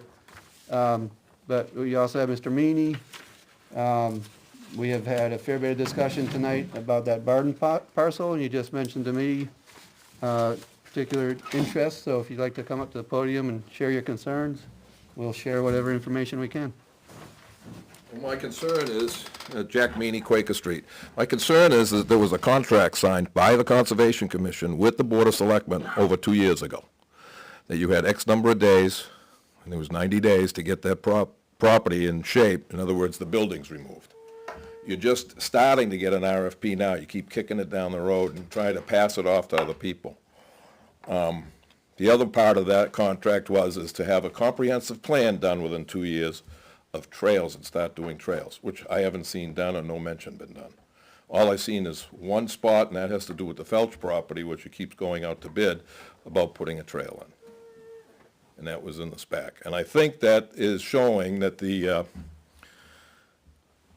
Conservation Commission is not taking certain things seriously. I was seriously considering putting a petition warrant article in to take the property back from conservation and put it out to be sold. You know, that's how far I think you guys have kicked this down the road. You had an opportunity tonight, Mr. King from Hopkins and Forestry made mention of it, that he would help you with those buildings for some consideration for that right of way, and you passed right over it. And I think you're doing a disservice. This is the town's property, and I think you're doing a disservice to the town by going into this and spending that money and not following through on what you committed to. That's all I have. Can I address that one thing, just because I chaired that part of it? Please. So Jack, I mean, as far as passing over whatever went on, you know, you realize you got legal requirements as far as the abatement, which is what we're dealing with. I mean, tonight, just, Abatement- I just want to. Abatement as far as what? Those buildings, the asbestos that's in them. We're further along maybe than you realize, but let me You're just. just address- putting on your agenda for an RFP tonight to get them removed. You've kicked it down the road to try to get the Jack, fire I just- department and the highway department to do it, and they passed off. No, I It's- just want to address what you just said about the part that I just chaired with Hopkinton Forestry. Yeah. Well, I'm just saying, he made an offer tonight, and we'll take that or not, but that might have been a way out for you. No, but he mentioned that. That's great, but I mean, I'm trying to deal with the bigger issue of an access road, right? And did mention to him in the meeting here that, that those buildings might be out of the way by the time they do this, as far as the landing. So we are In other working words, with. another year is what you're saying before those buildings are removed. That's my No, I'm not concern. saying I don't anything. care about Hopkins and No, I'm Forestry. saying, well, you're just saying something that I just chaired. I'm just telling you, that is way too complicated to throw that in the mix with Hopkinton in a half-hour discussion I about don't an see where it's access that road. much, I don't see where it's that much complicated. You could have asked him the question about that, and he would have been, maybe given you some answer or some direction. I don't even I mean, know- you're gonna put out a bid What town- now from something that was 2 years ago. How come 2 years, that's my question, 2 years to get this can kicked down, over 2 years now? Well, I'm just trying to address with you what you just said about when I just chaired this with Hopkinton. I'm just saying, he made an offer and I you know, passed by on it. think You didn't about even- town you didn't even purchasing go on it. policy, think about abatement. You can't let loggers If pull he- buildings well, out you with hol- asbestos in them. You hold it to him that he has to meet the requirements, that you have to get a licensed person to come in here and do the abatement for that. I mean, Those are but you good could ideas. have, We you can could have explore addressed that. that, and obviously you didn't, because you didn't want to go any further down that road. That's an option. I don't care Jack, whether you you're do it or thinking into not. my head somehow in places that I'm not even going. We're trying to deal with a logging access road through wetlands, and that's pretty I'm complicated. just saying, he offered it and offered a parking space for going up in there. So there's a couple of other issues that could have been addressed. Good that could idea. have been Well, taken. we're gonna continue the conversation, right? So it's not dead, so don't make something up that didn't really No, happen. I'm not making something up. But the other problem is that, does that mean that the abatement of those buildings is dead? You haven't even, like I said, it's been over 2 years and you haven't put an RFP out. Let them talk about that. So And you're the one that stood up here and tried to spoon feed it to me when I sat in that chair as a selectman, saying, oh, you gotta do this, you gotta do that. It was an emergency, you had to do it right then and there, and I said, no, this is what you had to do. You guys signed that contract and haven't lived up to it. you remember the town purchasing policy? You can look through multiple minutes and I YouTube and remember that. everything else. It took forever to get the asbestos inventory done. took forever because the town purchased the Because policy. you pushed it off on everybody else. I know I tried to We get the did fire not. department to do it without doing that. You tried to get the highway department to go up there and do No, it. no, not the action, it has to be a licensed contractor. That's the thing I'm talking about. Has to go in there and survey. Have you for even put asbestos. something out for a licensed contractor? Yeah, Have you they- put out a they already bid? did it. That's, We we have already did that. asbestos. When's that? It has asbestos, that's I why know we it had has to get a asbestos, but have you license. since you found that out, have you put out a bid looking for somebody to do that, to abate that problem? That's what's on the agenda here that But I'm, raised. but this is over 2 years. No, It's not the taken- results. When do we get No, the results? when did you finally have somebody go out there and do it? You just said, When, I Like didn't, 6 months ago. 6 months? We got- Okay, so a year and a half. yeah, look through all the minutes and the town purchasing policy and all. Year and a these half to go out there to find somebody, to go out and finally get somebody. I mean, if you were in private industry, you'd go out of business. You guys created all the purchasing rules, not us. Back in the day, I remember Fred But Francesco put out- telling us to do whatever the heck Put we out an wanted. RFP to have somebody look at it and then tell them what the cost is, and then bring it forward? Yes, we had to, Is we the did have cost, to do that. is the cost been brought forward to the Board of Selectmen? The what? The cost to have it abated, was it brought forth to the Board of Selectmen? No, because it was on us to get it done. No, the survey, so we did an RFP to do this. Yes. To survey first. Yeah, and That got whatever the done. survey was, and there's a Right. cost attuned to that, did you send that forward to the Selectmen? Yeah, that's done. The results are back. The board ever see anything on that? So I'm saying, this is the thing, That's done. this is where, you know, and you haven't done anything, the other part of that is you haven't done anything to do anything for trails. So we have a draft trails plan. Yeah, you have a draft, that's over 2 years, it took you over 2 years to do that. We could finalize it. We spent, I don't know how many number of meetings asking for citizens of the town to come and volunteer for some sort of trail committee. And we haven't heard anything. And proactively, other things, we've looked at other things we can do. We applied for grants, we didn't get those grants. We- About putting out an RFP for a contractor to come in and do it and take so much money out of the conservation money and put that forward, to have them do a certain amount, how many other feet or per year to go out and do something like that. A lot of towns, that's what they do. See, most economical thing, Jack, would be do that during a log job like we're doing down at Felch. You have other properties, and this is some of the things, you're stewards of that property, and you tell that to everybody. Part of your mission statement is to open it up, to let people enjoy it and put trails in. These other towns do it, and they're not doing forestry cutting. They're not doing it in conjunction with that. It should have been done probably years ago like that, but it hasn't been done. So why not get a contractor, pay him out of some of the conservation money to open this property up and put trails in, or where there may be existing logging roads and stuff, to make it so it's accessible to the public. I think it's gonna be a little more pricey than you're thinking. It'd be a warrant article, but yeah, you could do that. Yeah. A lot of these towns have trails committees too. Yeah, and they have they're- trails committees, and they're not getting them. But I mean, the thing is, I don't think people are gonna volunteer unless they turn and see some movement, and there's no movement. You've had people do it. The last trail I know that was put in was the one the Boy Scouts worked on up at Farron Pond. That trail is already there. Yeah, and they finished cleaning it up and put a kiosk down there. How about you, Jack? You got time now? Oh, yeah, you wanna give me a piece of heavy equipment? I'll go out there and I'll cut a trail in no time. I'll get No, I out mean, there I and mean, why, dozer. seriously, it's mini excavator, the trail people use, not. Yeah, you get a small dozer and an excavator. Go get it, and I'll go out there and start doing it. No, I mean, why don't you, if you want. I'm to just telling you. Head up a trails committee and get. Well, I don't have time to head up a committee, but I'll go out there and do the work. So that's, I mean, we need a committee essentially that's gonna, we gotta follow the state statute and have their meetings and come up with a plan and do it. So that, we need that. those kind of You've people. had 2 years to start doing something, and it hasn't happened. And that's the disappointment. Well, I Mike mean, just said all the stuff we did, right? well, yeah, I mean, but I'm saying, discounting it's that. taking you over a year and a half to get this done. I mean, I know Rome wasn't built in a day, but you can't tell me that there are other things too. You can't be doing something on this and getting some type of plan started out, not waiting for somebody to cut a piece of property off and then turn around and use that logging road as a trail. I understand. I'm just saying, on that Baden property, you signed the contract, and basically, it doesn't mean the paper it was written on. It doesn't mean anything. Look at the agenda right here. I mean, obviously it does. Yeah, and you had a time frame, and obviously you didn't meet it, Yeah. right? You know, if you were in some other industry or someplace else, you didn't meet the contract you signed, you'd be in violation. You know, it's not a contract. I mean, Yeah, it's it an is. agreement. No, it isn't. It's agreement. You sign it, it's a contract, it's agreement, it's semantics, it means the same thing. You agreed to do this in a time frame.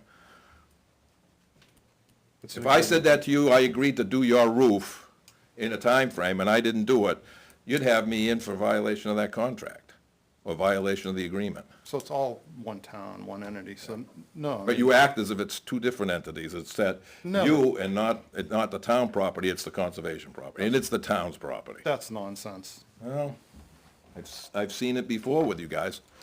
Get all up in arms about a guy bear baiting down the backside of Bolton, because, oh, this is conservation property, he can't do that.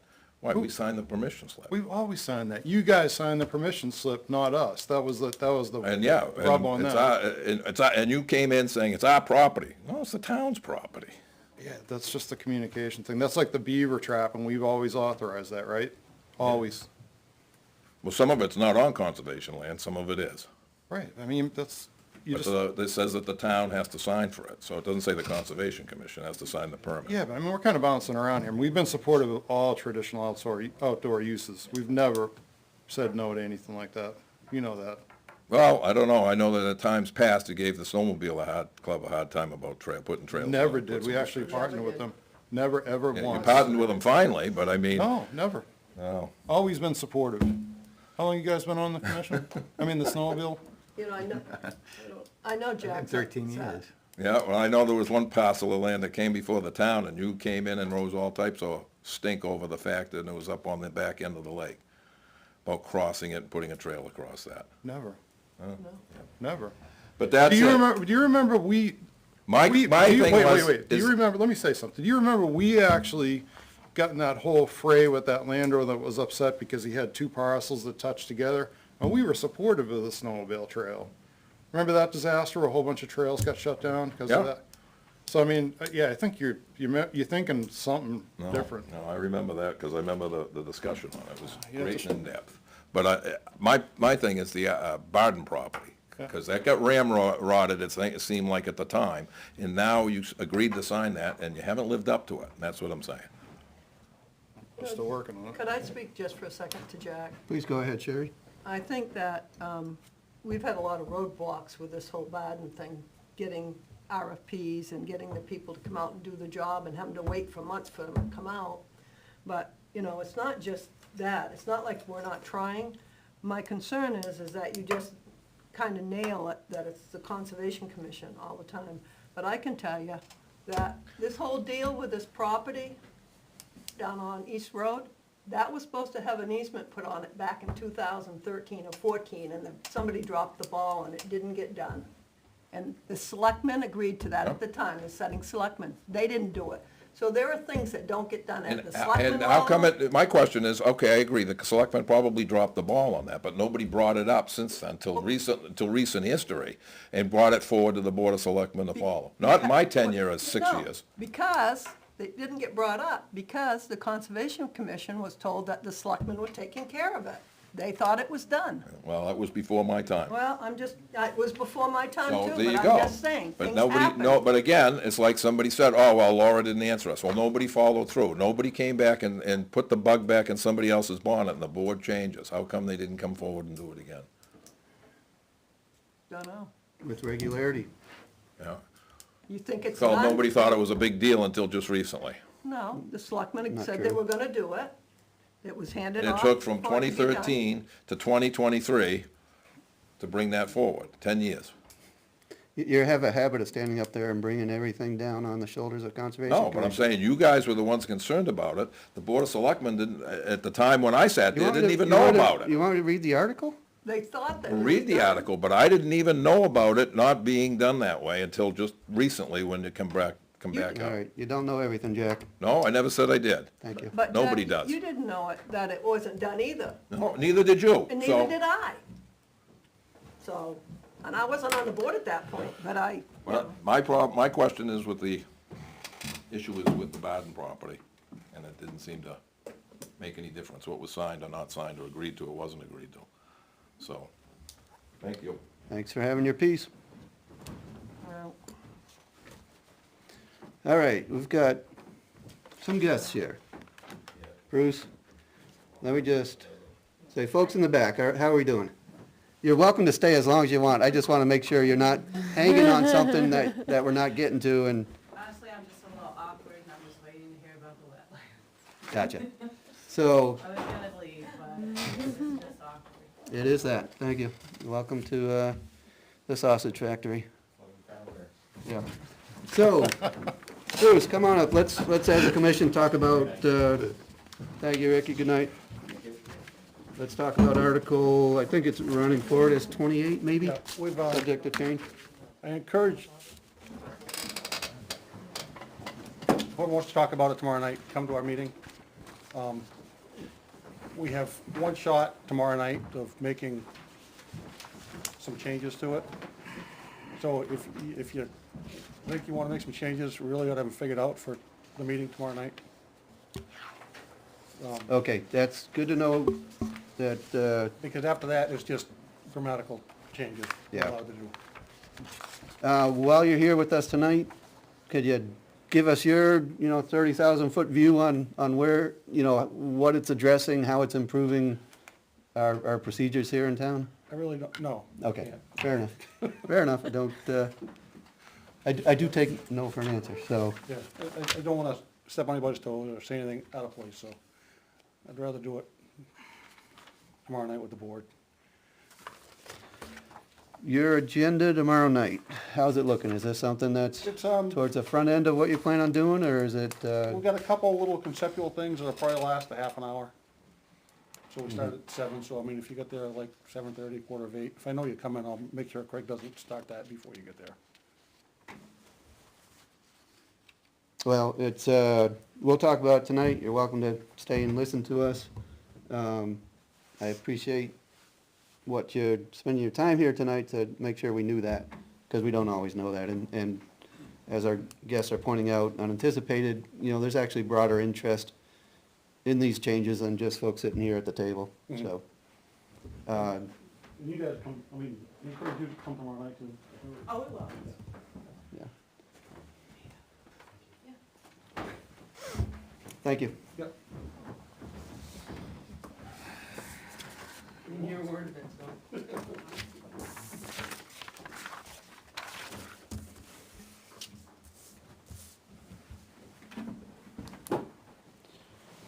One of my concerns is that we're taking something that was simple and didn't require a lot of expert input beyond the delineation in accordance with the Army Corps manual, whatever that jurisdictional wetland language was, and we're now making a process that is very prescribed and involves, it seems like, more professional input and judgment than we previously were working with. And I read through this, I wonder if there's portions of this process that are better handled by a Conservation Commission, not that I want anything else to handle. Or whether, the commission just steps in to make suggestions along the way, comes to planning board meetings to chat about various applications. I have some concerns that it's perhaps a solution in search of a problem. So remember, we are an advisory committee, so there's a fine line there when you get into essentially a permitting process. Yeah. So that would Like probably. I say, I'm not saying that that's a place I would want to go, but when I see what is being asked for, I wonder how staffed or how well the planning board's gonna be able to evaluate what these professionals are presenting as far as making the determination that something is significant or not significant in a wetlands role. Because then, depending on what they say, it's a 50 feet or 100 feet, and the buffer's half of that. It's making quite a judgment call. What's the state statute say? I- Wetland, There's nothing. there's absolutely nothing on it? No, because you've got, this is on the upland side of the wetland. The wetland itself is regulated. The upland side is not. Was he talking about more like the vernal pools and stuff that are temporary? Is that what I gathered from that explanation? Where it stonewalls somebody from putting in a driveway straight through what would be a vernal pool 1 or 2 months out of the year? And if they just go through it, it just Serves streamlines. less of the Well, wetland. it's one less hassle for a landowner to go through. Otherwise, they have to consult a wetland scientist, and then they gotta build a driveway around the thing. I don't think he's talking about encroaching on actual wetlands per se, you know, with the cattails and the water in it. We talked about, remember I kept asking him about the hydric soils? Yeah. And he would, you know, a lot of jobs we go on, they're delineated as a wetland, and when we go near there and dig in a little bit to see, there's no hydric B, no hydric, nothing, it's just good soils. But there's leaves and stuff on there, and it puddles up now, obviously, with all the rain we've been getting. And so a wetland delineated scientist, I've seen them delineate those spots right now. If they go out now, they can't tell what's really a wetland and what's not, because everything is so saturated. So they'll delineate that. So now the landowner comes in and says, oh my God, this is where the, you know, the driveway was gonna be, or a culvert was gonna go, and now I can't. Now I have to have somebody spend $40,000 to design something else. And I know of horror stories of landowners that have gone through $40,000-$50,000 of design work for nothing. And when we show up to look at that, we shake our heads like, what were they thinking? There's no wetness here. So, I think that's what he's trying to address. well, but to your point though, Ray, see, the state, I think, is using the 87 Core Manual right now, because the feds had that lawsuit, and it's just a mess right now in federal, right? So the wetland delineation itself, that's that certified wetland scientist following that 87 manual. Wherever they put their line, that's their problem. This has nothing to do with that. Once they put the line there, then this protocol that Craig has created, and he was saying, like, these wetlands that appear not to have any functional value at all, but still delineate out as a wetland, and that, you know, assuming that they went by the 87 Core Manual, would be ranked low, looking at these questions on that second page. And see, I think this is a disaster for a landowner, honestly, because there shall be no setback. I mean, to me, you know, if that's puddling, you don't want to put the corner of a house up against wetland or a garage or anything else, and that's what this will cause. Yeah. So that's bad, but, This happens now. yeah. Very near to where I live, it has happened.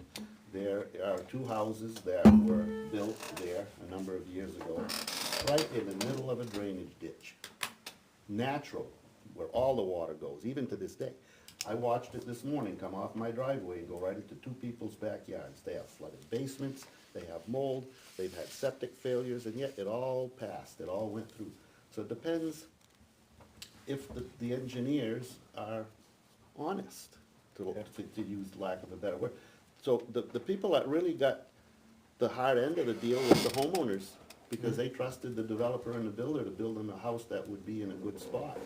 And the developer, you know, profits ahead of anything else, built these houses wherever they fit. And that's it, and that, you gotta live with that the rest of your life now, you can't change it. So, I don't know if this ruling here that he's talking about would help that, or not have any impact at all, because it happened anyway. It's gonna cut it all way back, or potentially could. It's hard to say. Well, I don't think so, looking at it. I mean, the setbacks, so there's, if you look on the matrix, if the wetland doesn't have, let's see, has no functions in 1 to 6, there's no setback, and then, they did this, these functions aren't weighted, so, to me, like, if you have a state listed endangered species using that wetland, it should get a weight, that should really greatly increase the setback, and these things are all given equal weight, and then you just look at, all right, do I have 3 of these? No. So it's the setback. Do I have 6 of them? Yep. Well, it's the maximum setback. Well, when Craig was here, I asked the question, who makes the decision as to if it's a, I forget what the word they use, but, basically it's not a wetland. Even though it's delineated, it's just a wet spot when it's heavy rain. Who makes that decision? And you said it was the experts. Well, none of the supplies, Mark, in that case. So, think about this. You've got a New Hampshire licensed wetland scientist. Yep. They use the 87 core manual Yep. to delineate a wetland. So that person goes out there with a soil auger, they look at the vegetation and the soils, and they decide. So if it's not a wetland, you don't even worry about this, it's not a wetland. You just, so that's step number 1. Then step number 2, this really addresses the buffer, right? Because state law protects the wetland. So this is specific to the buffer and the setback, so the building setback. And so now the wetland scientist goes out there and they flag a circle, right? Yep. So here, this is regulated by the state in here. Now, when you look at, like, when we're looking at our plans, we have the 25-foot setback. Yep. Yeah, so now that line's gonna vary, but what's gonna happen is, we're telling this landowner's agent, this wetland scientist, that they are gonna do an assessment, and it's one of these methodologies that Yep. are on the front, in this paragraph. Yep. They're gonna prepare this assessment using one of these methodologies. They're gonna turn that into the planning That's board. Preparing a report. Yeah. Yep. They're gonna prepare that report with, according to this matrix, where they think the buffer and the setback lies. Should be. Yes. Yeah. And the planning board's and they're gonna give us 30 days to look at that, and they're gonna then accept or not accept it. So if it's a 50-foot setback and they said really doesn't need to be, and to make it work, they need a 25-foot setback, they can make that determination. No, so the report's gonna create the setback. Okay. Before, we just had a 25-foot, well, we had a 25-foot buffer, then we had so the setback's prescribed by law. We didn't have a 50-foot setback? No, so this, It's always been 25? this buffer and setback are baked into this, it's not just a setback. So we had a 25-foot buffer.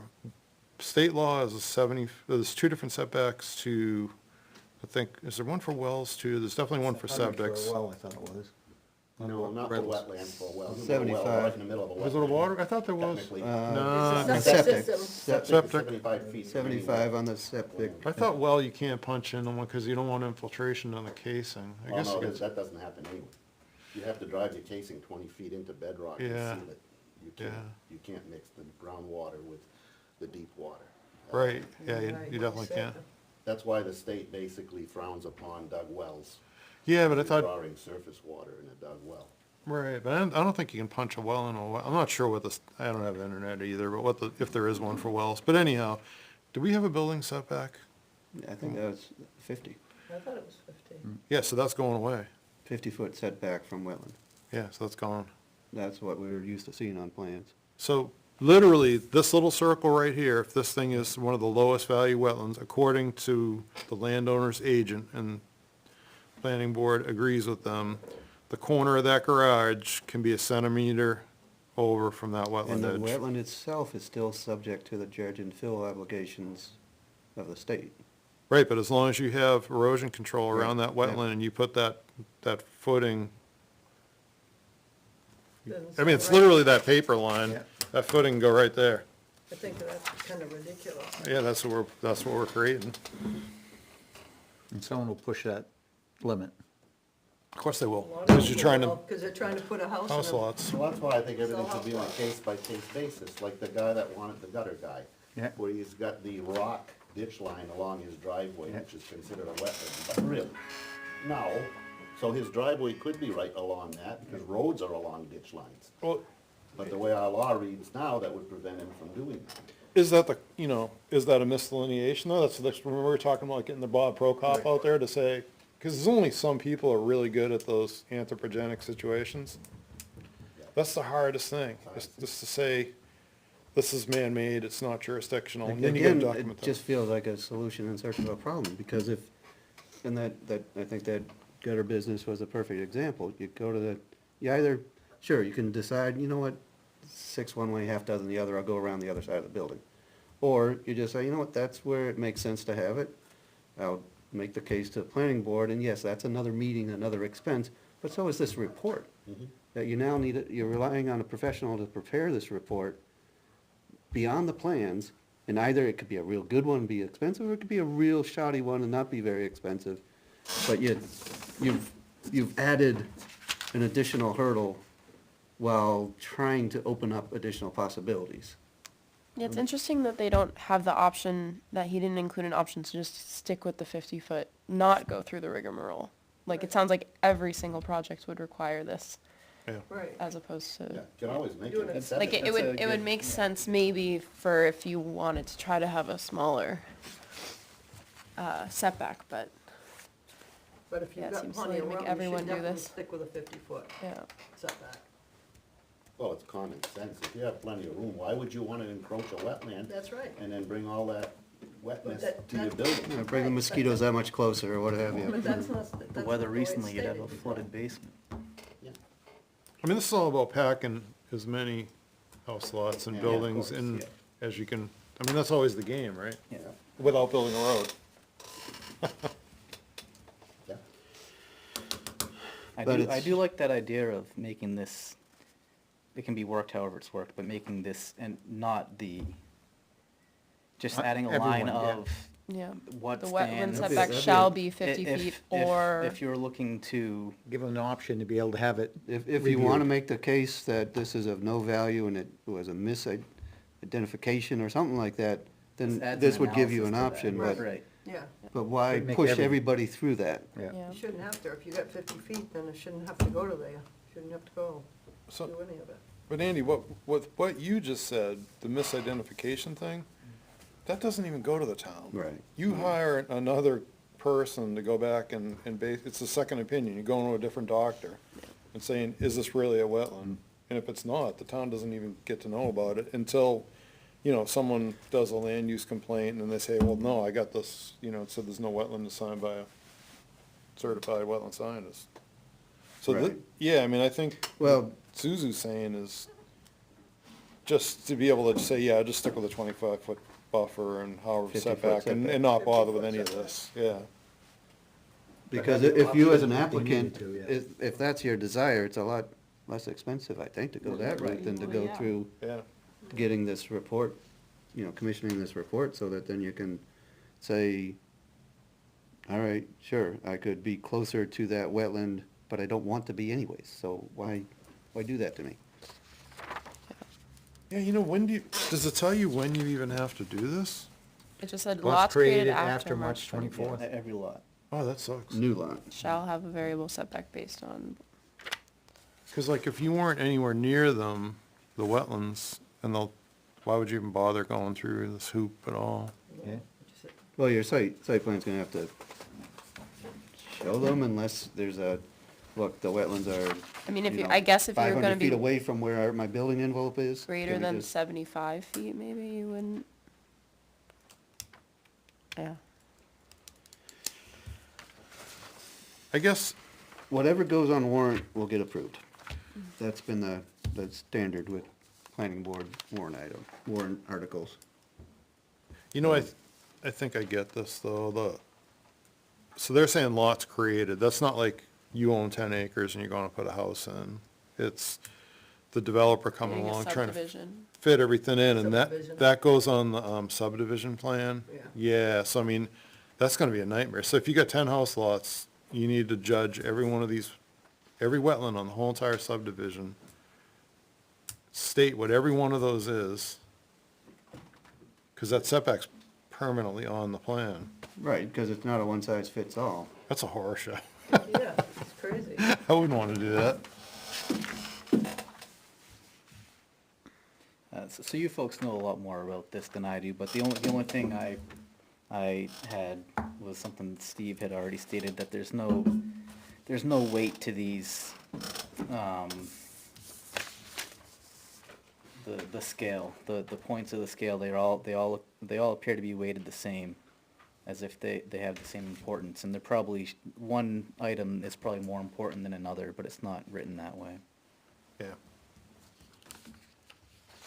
They should have a weighting, you know, when you do your natural heritage data check, you know, that's the other thing too, I don't think they're really. Are the wetlands habitat, okay, are the wetlands habitat for a state listed? So they're gonna have to do a natural heritage data check for everything, but yeah, that should be weighted, you know, more if there is an endangered species there. So I think, that's kind of what you're thinking, is, I mean, there should be Yeah, some they weighting. shouldn't all be the same. Yeah. Yeah. Should be weighting. The endangered species stuff, isn't that a federal rule? No, the natural heritage isn't. So let's say Blanding's turtle in New Hampshire right now. State listed endangered, federal candidate, so it's nothing federally. Federal doesn't apply to a private landowner unless they're getting a federal permit. So it's not really gonna do anything.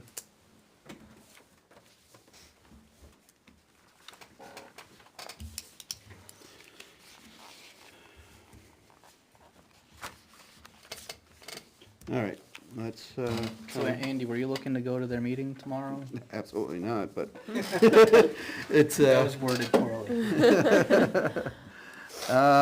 Thursday night, they're all blurring together like for so many other people. I mean, I guess an email suffices, right? If you want to give the opinion without Yeah, going to some the bullet meeting. points. Yeah, we've got some good points made tonight. I should share those with the board. I think Bruce was here to say, if you guys don't weigh in, this is going through Right. the way it is. So, maybe it's going through that way anyways, but, No, I think it'd just be good if they heard the opinion, right? Yeah. That's all. I'd throw out there a suggestion on behalf of the Conservation Commission that this is too hurried and don't do it. I think I see a lot of unforeseen consequences. And then if they do choose to go ahead, you know, at least raise that weighting issue, and, you know, number 6 is way more important than some of the other ones. right.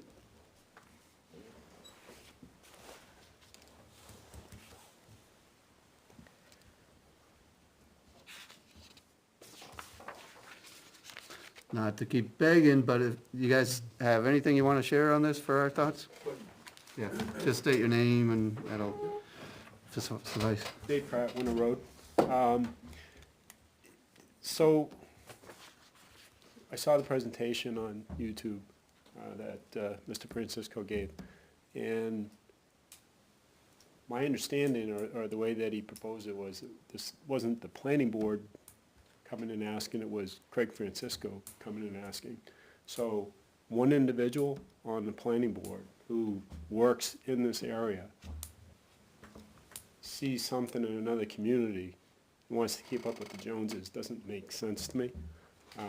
He made a statement that it's not needed, It's not what? that it isn't needed in this town, or that there's no current need.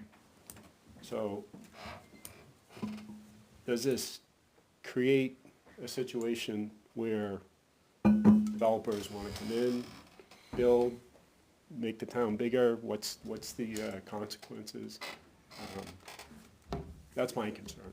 So that parallels what I was trying to say with the, you know, solution in search of a problem. Right. Please. Well, it's just, yeah, that was my concern, is that I know that he's a surveyor within the town of Ware, and I don't know, is this for a personal type of gain? Has someone reached out to him about subdivisions? Does he have a bulk interest in properties? Does he have property? I don't know. He did say that it wasn't a planning board issue, it was something that he wanted to do, He also said that there wasn't a need in the town of Ware, and he wasn't approached with a need in the town of Ware. So if you're gonna do that, and you're gonna start bringing in all these builders to do subdivisions, you also have to look at the repercussions of that. I mean, if you go on the Ware Facebook page, people are very upset about their taxes and everything else now. You start bringing in a bunch of subdivisions, you're gonna have to start doing a lot of changes fast and drastically here. And our taxes are gonna have to go up. I mean, you're gonna have to accommodate that, because subdivisions bring in a ton of extra people. And, which I don't have a problem with, but if he wants to put this on the warrant, it just sounded like it was a he thing and not a general consensus, and that was a very big concern for me. And he did mention that his, you know, like he said about his property, and, you know, he has a little, a man-made overrun stream or something that runs in the back end of his property.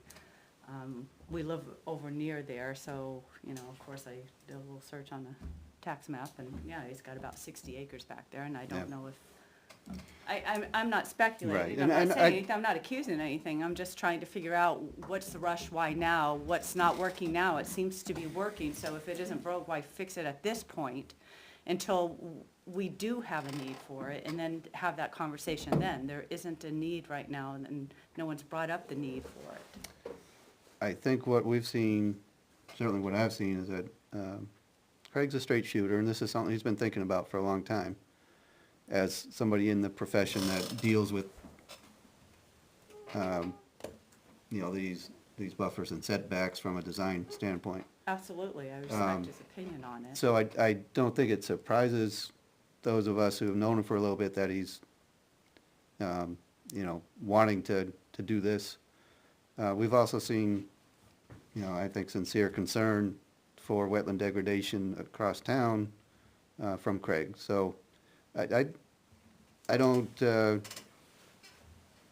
know, worry about ulterior motive, but I also don't think, as I've stated before, I don't see that this is a, I don't see that this is a problem where we are. I like simple.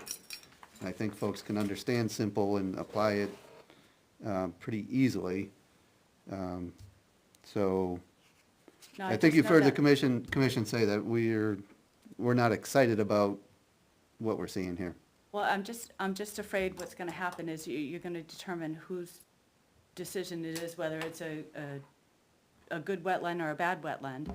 And then, are you gonna start changing the aesthetics of the town of Ware? Like, are we gonna just start being like how Goffstown is, where they're just putting in subdivisions everywhere? And you're gonna lose the aesthetics of what people moved out here for. And I know towns have to grow and things have to change, and I understand that. And like I said, I respect what Craig is doing. I'm not saying that he's looking to do something. It's just last year they were trying to, and the planning board does this from time to time, and it's confusing to me. It's all sent at the last minute, at the 10th hour, they come up with something. It was at workforce housing last year. So I brought to my concerns is they didn't even know what it was.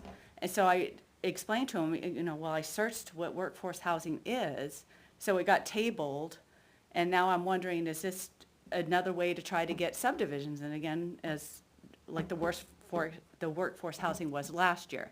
That was what I was trying to explain as far as a motive type thing. Is Right. it back again to the workforce housing? And that whole, is this a loophole? Is this a back way around it again? I don't know. It was just confusing to me why all of a sudden out of the blue he was trying to change the wetlands when it doesn't seem like it's ever really been an issue here. And it was, I guess, the verbiage of a subdivision and subdivision. So I guess I would, that's why I'll go tomorrow. I want to hear more from him of what is he looking for? Because he didn't say it was a planning board thing, it was a him thing. So what is he specifically looking for? I don't know. I didn't get enough from him when he approached you last time, Thank you. if that makes sense. So this has been floating around for a while, because like I helped actually write the original buffer ordinance, and after that, you know, I don't know how many times it goes to ZBA a year to get that, you know, for variance from that. I don't really think it's a lot, but that was perceived as a problem many years ago, and Bruce Fillmore, myself, and a couple people were on kind of a joint committee looking at this, and we never came up with a product like this, like what that Bruce wrote. So I mean, it's been on the radar for, probably since the buffer ordinance was passed. So I don't think there's any real nefarious motive. Oh, I don't, and I think yeah. you misunderstood how we were coming across. I think it's because last year where it was the workforce housing, and it was at the Yeah. last minute, and they didn't really have an idea of what exactly that was, which Yeah. it is subsidized housing, which, again, fine, if the town has a need for it, but it didn't sound like he said that we do, like we need a ton of subdivisions right now. I don't know that we do. I haven't heard that we do. And he did, and I guess what confused me is where he said when he approached it to you, it was for subdivisions. He did mention subdivisions. Yeah. So is it for just personal people that want to build a house, or is it? It's for creating new lots. Yeah. Yes. Yeah. That's the way I understood it. So no, I don't think it's anything nefarious. I think he's a very nice man. I'm just trying to understand, is there like lots of properties that people are, not him, he did, and the only reason I mentioned him is because he did say his property falls under that. So I wasn't sure what he was pertaining to. I guess, Yeah. to clarify that, I'm not accusing him of anything in any way. Yeah. I'm just saying that he brought his own property up, so that's why I brought it up, because he did.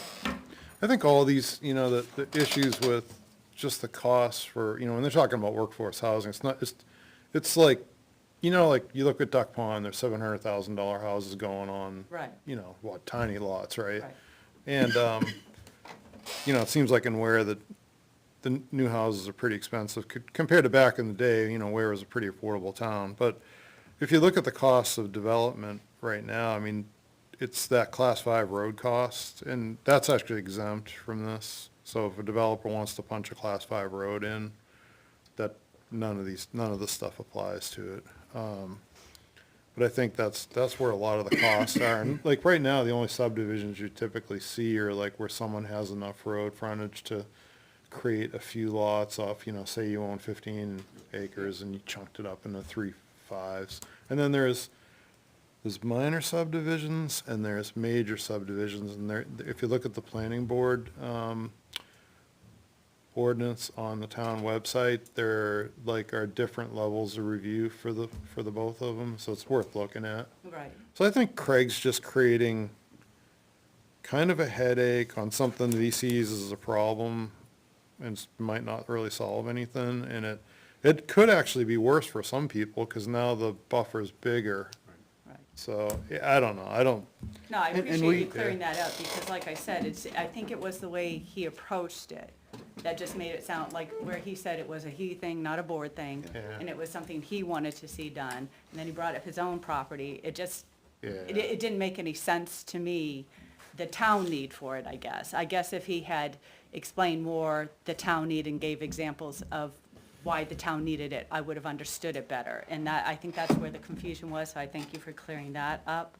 And I don't know if he meant to come across that way, but that's how it was said, and it just didn't make any sense to me. If he came saying, well, we all talked on the planning board and we all decide we need this, but he didn't. He did say to you guys, so I just wanted some clarification. I thought he would be here tonight, actually, so I could find out from him the clarification, so.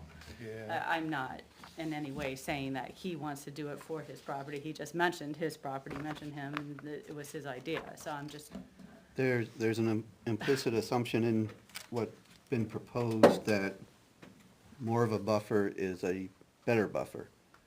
And I think sometimes, as a commission dealing with natural resources, there are assumptions made that perhaps aren't scientifically accurate. There might be that the first 10 feet does 80% of the protection. right. And the second 15 feet does, another 5%. I don't know for sure, but I have some anticipation that perhaps, going from a 25 to a 75 or a 50, I guess in this case, the biggest one would be 75, 37.5. yeah. I don't know that gains you much, another 12 and a half feet. I So personally, I don't see that, the additional complexity is warranted or is going to result with that much of additional protection on more sensitive wetland ecosystems. Not- Well, that's, like I I'm said, not I was seeing it. hoping that he was Yeah. gonna speak again tonight, so he could clarify, or I could ask him to better clarify. I don't know if maybe if there's been conversations that we need these subdivisions coming in and they've gone to the planning board. I've tried to watch most of the meetings. I haven't heard anything, I haven't seen anything, so I didn't know if he was aware of something and he just didn't mention it, and, Yeah. that's, I was just trying to find that out, We because, just wanted to add our 2 cents. We'll be at the planning board meeting tomorrow. yeah, we just wanted to. Thank you. Appreciate you guys, Yeah. sticking through a lot of Yeah. intensity tonight. Draining. All right, have a good evening. All right, we've had a better discussion and a more thorough discussion of that than I ever anticipated, but longer.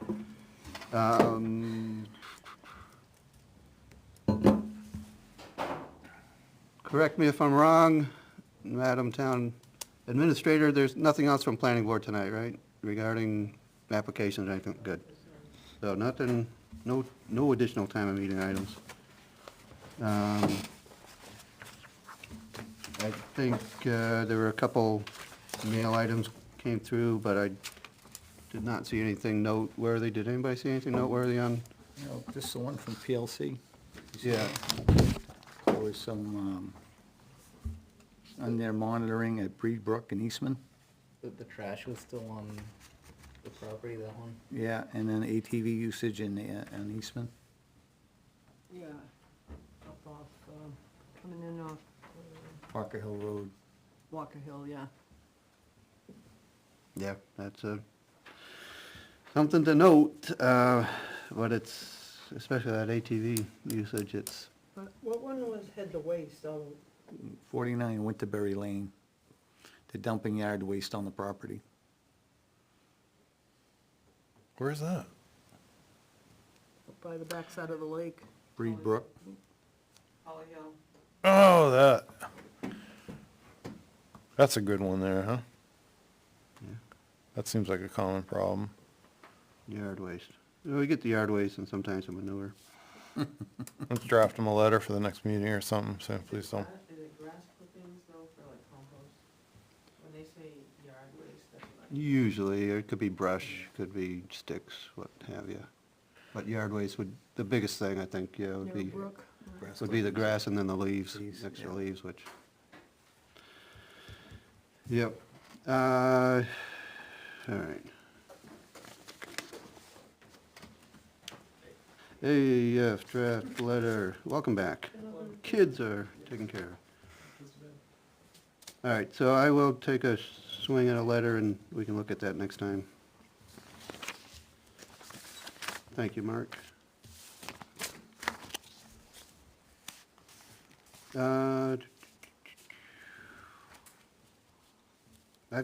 I just need to jump on a couple things I didn't get on the agenda before I forget about them. One thing was I handed out some guidebooks. Mark, would your work be aided by a new Conservation Commission member guidebook? Yeah, probably would. Okay. Probably should have got a few more of them. So, I also, for the guidebook, of course, gotta pay for it. So, I've got an invoice for $100, $20 a pop from the New Hampshire Association of Conservation Commissions. I'm looking for a motion to pay for that out of the unrestricted, what I like to call the John Champion Memorial Grant Fund. We've got about, I think the spreadsheet said about $400 in there. I think we're on hold with budget, and it doesn't, I think it's a perfect thing to use the money that John Champy brought in through his volunteer efforts from one of the big guys. It was PSNH at the time, his employer. So make a motion to, pay the, are we paying the $100 to you? Did you pay? No, I just got an invoice. Oh, okay, Sweet so- talk Barbara and her staff to say, you know what, we can just invoice you. Yeah, so to pay the $100 invoice to the New Hampshire Association of Conservation Commissions for conservation manuals out of the unrestricted conservation account. Thank you, Steve. I second that motion. Thank you. We got a motion made by Steve, seconded by Mark, just to get that squared away. All in favor, please say aye. Aye. Aye. That's all in favor. Yeah, and the second one, like I said, I just want to get this out there so I don't forget about it. Unfortunately, I didn't print it because I was going to read through it once more and my head got full of all sorts of extra things today. But I did draft up an annual report for us. Frankly, we've never, I wouldn't say never, almost never have a great chance to look at it before it hits. Right, that's from 10 years ago. Oh. I'll get to that one later. I So, didn't notice that. what I'm gonna propose is, I'll just send it around to you. Please give me any comments. Usually I get this out and don't get comments, and if you got no comment, just, appreciate the no comment, but if something strikes you as substantially untoward or whatever, maybe even give me a phone call, Yeah. so we can talk about it. So I want to make sure, that's one of the few things the law says we are obligated to do, get an annual report together.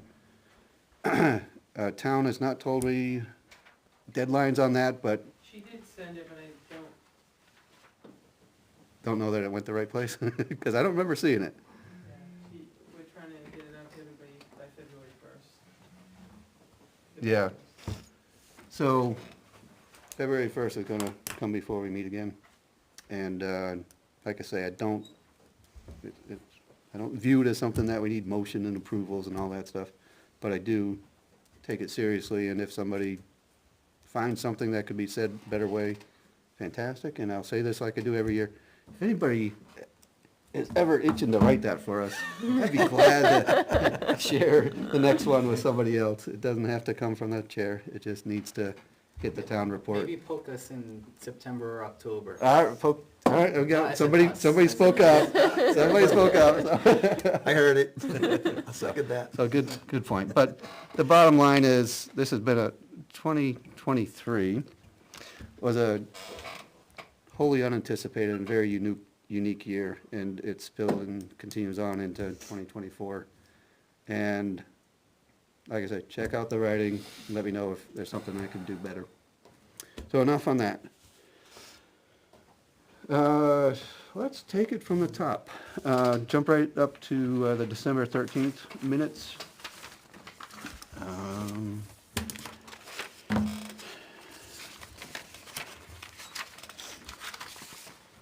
I did a quick perusal a week or two ago, and I was glad to see him there. I don't recall seeing anything that jumped at me, but willing to entertain anything that anybody else may have found with a closer read.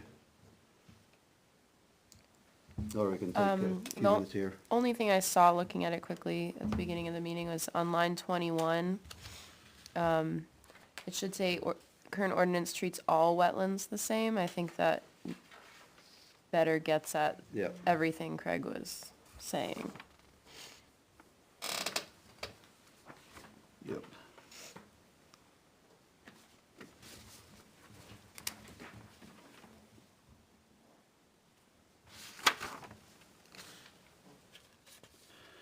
Thank you. Let you go change on line 21, change the after treats to all.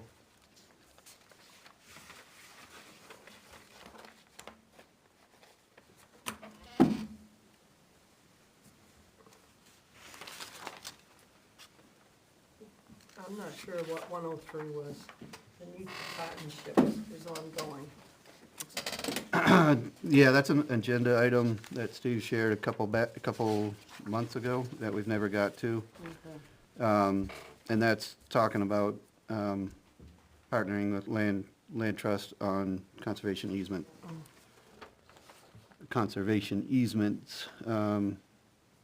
And so it's been an item that's rolled agenda to agenda at least 1 month, maybe we're looking at 2. So what would be the better way?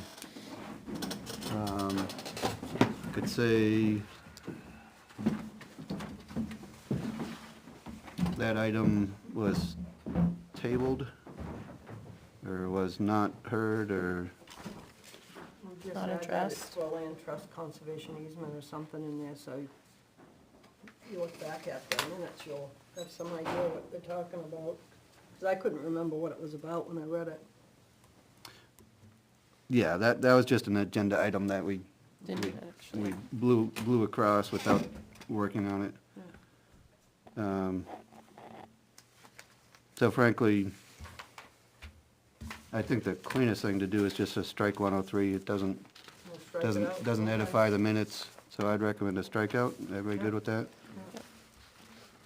At some point, I don't think tonight, we'll get a meatier discussion when we have a chance for meatier discussions. I don't wanna roll, hopefully too much longer here.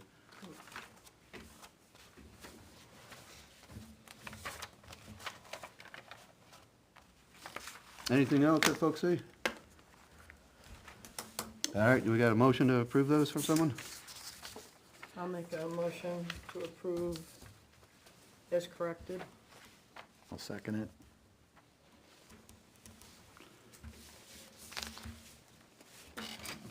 All right, all in favor, say aye. Aye. And just for the minutes keeper, Steve had to step away from the table, so that is everybody except Mr. Nager in favor.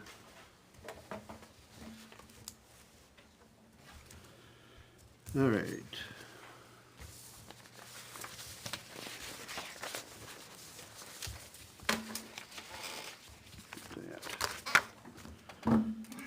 Minutes, check. First item under land management is just a state for public record. We got all the signatures, we got Board of Selectmen signatures on the contract, 1 year with Meadows End, so that is in effect for calendar year 2024. So that's good. That was something that happened since last meeting.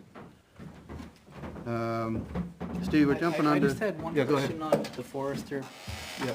Maybe we can get clarification later. Can he still do small projects, like say we need some, no ATV activity in this area, and go out, put a sign up, they're still, Yeah, the work in prerogative is that we're not assigning projects that we anticipate will roll through Sure. into 2025 Okay. because of the uncertainty on that. okay. But, yeah, tasks, that take a little bit of time and are, quick hitters, I don't see why we can't do that. That's part of what we need for services. Okay.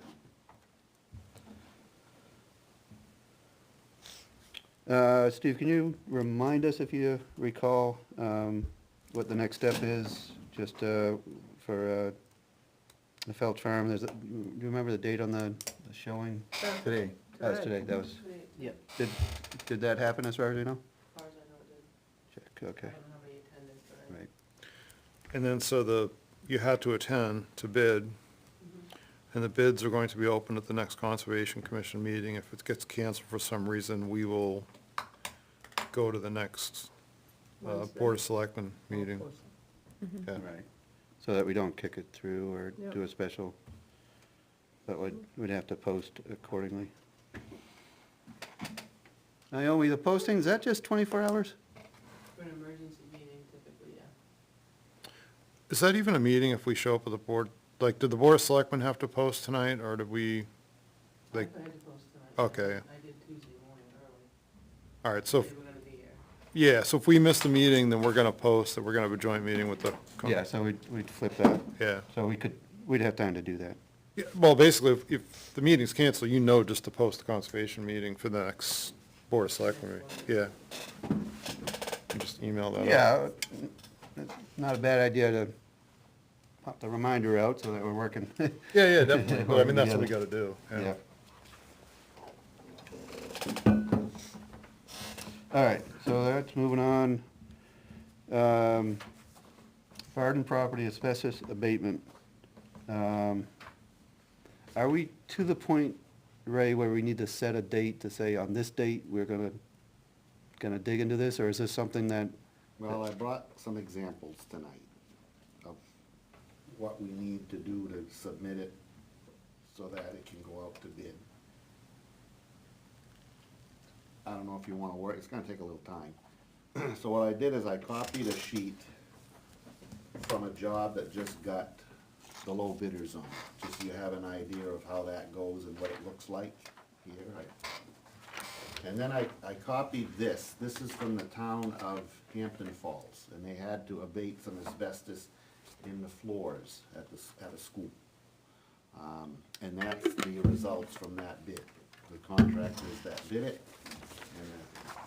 and so this is their specification. I don't think we have to be as complicated as it, but this is what the engineer, this is what these people have to comply to, is all of this. And I didn't have time to make copies for all of us. We really should go through this. And I don't think we need to include all of this stuff. This is a specification for everything. all right, For a so, hero so, at the school, you said? Yeah, that's. so this is something we could take away from tonight and look at and talk about next. So, let's use our town resources. You wanna take this, Steve? I can get another copy for myself. Yeah. Gives us an idea. That's why I'm so confused. What do you put in a specification? So obviously, we're gonna have the report. That's part of the, Well, I can take these two items, drop them on the copier, press, Yeah. we need 6. yeah, And there's 20 pages there. And I can make another copy for myself. I think we, all right, so I could do a lower number than 6, like 5. Well, do you have the electronic version of this? I do. Well, yes and no. I get it off of my, Hey, why, I mean, I'm all in favor of using some paper and just skipping the email as much as we can, frankly. No, because if you get the electronic version, you can just cut and paste the relevant pieces into our spec. What are you gonna do? Well, if Scan it, you do have a. I don't, it's probably a PDF. I Yeah. doubt yeah, I it's doubt hard it's a to Word do doc. off of that service. I mean, yeah, some of the They're P, limited what you can get. It depends. I can't make copy of plans or anything, but I can make copy of pages. Oh, Adobe Pro, you can. Yeah, you can convert a with PDF Adobe to a Word Pro, document. which I don't have for personal use. I'm pretty sure I don't.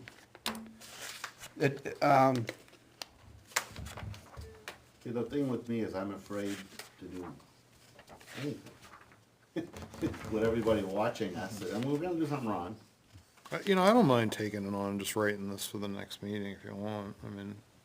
it's up to Done. you guys. Let's move on. Second. Can you just shoot me the, I mean, why don't we just work, just kind of bounce it back and forth? Yeah. That would be great. All I wanna do is have a document that I could submit to the guy that made that front page, you know, the construction summary. And then you got the Dodge reports, you got a lot of different places, they're construction job reporting agencies. And they're more than happy to take, if anybody has a job to put out to bid, they're more than happy to take it, doesn't cost anything. And they'll put it out there, and most of the contractors that subscribe to those services, that's how I get my work. We have all the information we need to bid a job and whatnot, and I can look to see what other people are doing. There's probably half a dozen asbestos abatement jobs that's been out there that, Who's got the report? I, Rick, can you just email that to us? I know. the report, I can't, email it? I haven't set up my town-wide email yet. Hey, I'll scan them both and email it to But the, here's the report that Naomi gave me, that I was gonna submit to the reporting agency. So this will be part of, when a contractor looks on that job, the job will come up, just like that front page, and the status will be bidding instead of low bidders. That one's low bidders. It'll look just like that, but it'll say bidding, and it'll give a list of contractors who are bidding on it. But when you first look at it, you're gonna see that as a contractor, and you're gonna say, oh, I wanna bid on this. And they'll press on it, they'll see this report, and they'll see, we have to write down if we wanna do a site walk and all of this stuff, that has to be written down there, and it'll be on that page with a contact number. And then we'll proceed from there, and then we'll put in our specifications, in our thing, the master page will say when the bid is gonna be opened, you know, and how it's gonna be opened. And even though I look at this stuff every day, when it came right down to sitting down and writing it all, I go blank. How does this get to that, though? Because don't we just put it out? We have a bid tab on our front page. Well, the bridge design job right now is on the summary, I saw it today. So what happens is we throw it on our web bid tab, and all of those guys They pick it up. subscribe to it, and they pick it up. Yep. Okay. So don't pay for that service, we just throw it on our, We put it on the website, Yeah. but they can e-subscribe and get it from us. Yeah. Which is what we did with the forestry one. Yeah. And I've also talked to him over there, and he said, yeah, you bring me the information, he says, I'll put it out there for you. I don't know. We should put it on our own as well. Yeah, sure. let me, So here's the yeah, report. let me go copy this stuff.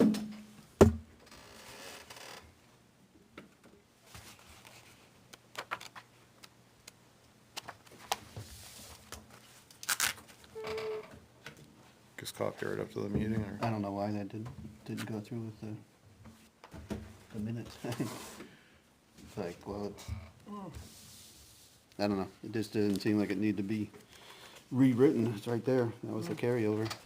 Yeah, so the only other bid question, we had a good discussion about, do we wanna have, request two quotes, one just for the asbestos abatement and one for the entire demolition down to the slab? Yeah.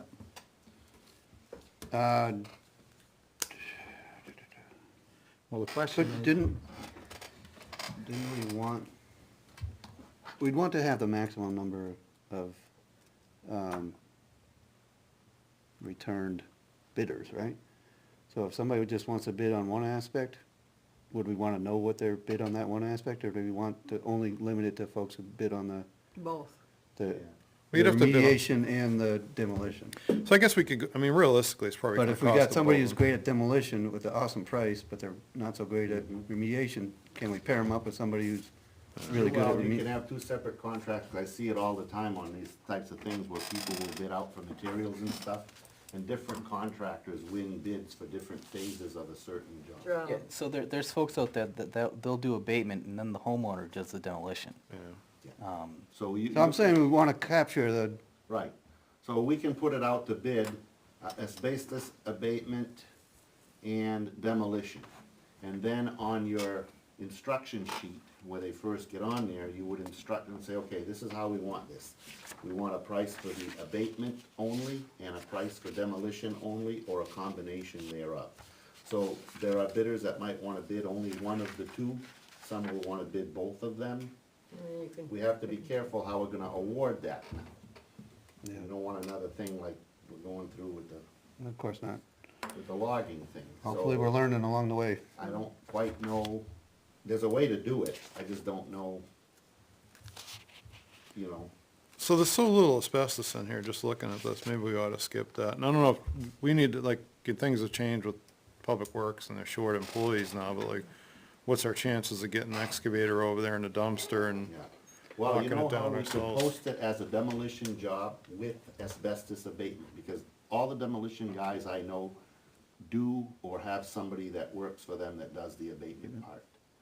And so if you put it out as a demolition job with abatement, a demolition guy will bid it and sub out the abatement.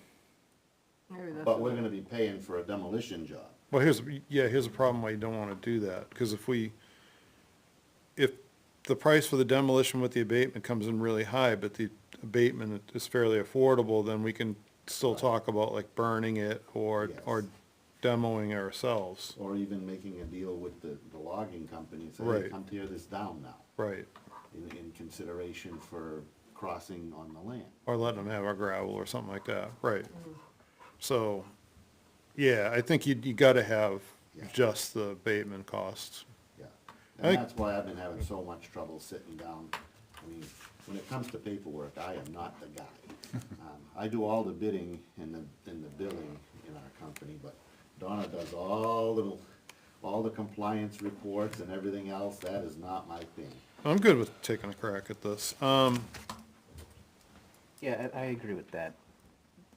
Just stick with the abatement. Yeah, there's not that much there, looking at Yeah, this right. report, so, Well, you know what? We could put it out just for the abatement. And then we could put out another one later on for the demolition part, after the abatement is done, if we wanted to. yeah, I think if we can do the, public works, I mean, if we have an excavator, that's all you're really looking at, is excavator and dumpsters. Once it's abated, anybody can go in there with an Right. excavator and Right. with a few dumpsters. I mean, if the conservation paid for the dumpsters, anybody could go in there with an excavator and just rip it down, put it in dumpsters. It'd take a day. Yeah, because back when I was talking with Benji about it, I mean, we were looking at using the, public works dump trucks and, trucking it somewhere, but having the dumpsters cuts a lot of manpower out, just, then you just bring need them in just the and- operator. An average size house takes 5 30-yard dumpsters. 5. 5. And then when we did a lot of demolition, when they did the Dunkin' Donuts on Eddy Road, we did all the demolition on them 3 houses. It took 1.5 100-yard trailers per house. So if we are able to, if we abate it and then the fire department is interested, I don't know about the burning laws I don't even now. know that there's much to burn there. I could find a way to catch that on fire. I remember they burned a structure that, years ago, but yeah, things have changed a little. Yeah, because of the shingles and all that stuff too. Yeah. I don't like to put that up. Demolition is easy though. Yeah, I really. know. Yeah. mean, just- Yeah, it's It just, doesn't take long for an excavator to take something down and load it on. Especially if we can leave a slab. You don't need to get the heavy-duty equipment to bust it up in pieces and sort out the rebar or figure out all that deal. this whole, I mean, you look at the results, it's all non-friable. So it's like, like you're dealing with that, that old siding there. What was the name of that stuff? Transite board, I think. Transite pipe and, Yeah, and then the siding, the asbestos siding that they used to have. the shingles didn't have it either. It's the caulking. Yeah, and caulking glaze. is like a rubbery stuff. I'm surprised it's in there. Most of it's really a trace. But there's such a tiny amount right there. I think we just take care of that and get rid of it. So yeah, I'll get this done. Thanks for taking a crack at it, Steve. Thanks, Thanks, Ray, Steve. for Yeah, no problem. trying to wade into it and pull some stuff together, talking with Naomi about that. Appreciate that. I'll scan that and email it back to you too. Just kind of bounce it off you. Great, thank you.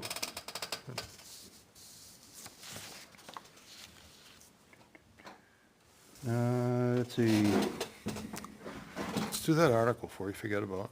yeah, and that dovetails into this need for partnerships to place properties under easement. It's a good tie-in, so this found a home. Did you get the map and all that? I need to know there's a few town-owned properties. No, it's the, oh, right there. That's what I'm asking, this one? All right, for the record, 10 years ago, Yeah, that's it. voted on March 12th, 2013, approved by a vote of 774 in the affirmative, 547 in the negative. So it's map. Article 29 said, to see if the town would authorize the selectmen to enter into an agreement to purchase 137 acres of the Alma Schmid property on East Road for an amount not to exceed $600,000 in an effort to protect the rural character and natural resources of the town, and further to authorize the selectmen. And this is a point where I'm thinking it might be helpful for us to redirect and so update this article.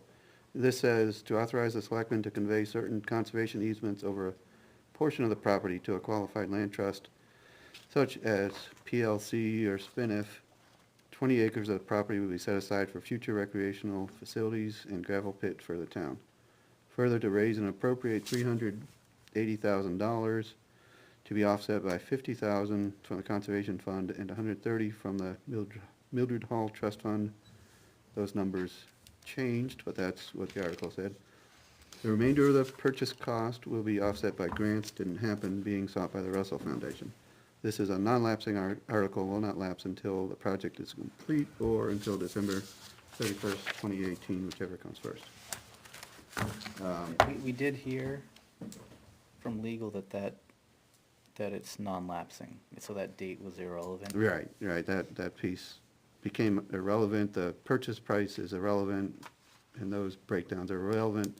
The relevant loose end that we want to tie up is a conservation easement. And I think I would like to put that before the voters to consider tying up that loose end through a warrant article with the support of the selectmen. So I'll read it again, what I propose. This will be the second article from the Conservation Commission. And say to complete the work initiated by the March 12th, 2013 vote on warrant Article 29, so it creates a tie to what was 10 years ago, shall the town authorize the Conservation Commission to convey the associated conservation easement over a portion of the property, including the existing hayfield and exclusive of 20 contiguous acres, set aside as originally intended for ongoing gravel pit operations and future recreational facilities, to a qualified land trust such as PLC or SPINIF, subject to the final approval of the Board of Selectmen, and for such fees as may be requisite for such to come from the Town Conservation Fund or by other fundraising by the Conservation Commission pursuant to RSA 36-A:4, Section 1. Idea being, let's tie into what was done 10 years ago and get it done with the affirmative approval of the town vote, of the town majority of the town voters. Is there a way to make more clear what the property is that's being referred to? I mean, I don't know what the requirements are for the legal language. Yeah, there absolutely should be. For you over here. I'm working on that. In my. I don't think all the townspeople can just like off the top of their head remember. what Yeah, Article I missed 20 something, key portions of Article 29 that set that, yeah. We got it for you over there. So it's going, the suggested edit or possible would be over a portion of the Bank Schmidt property, map 408, lot 123. Maybe on East Road. Yeah, you could add that. I mean, the legal description would be 108, 123, but yeah.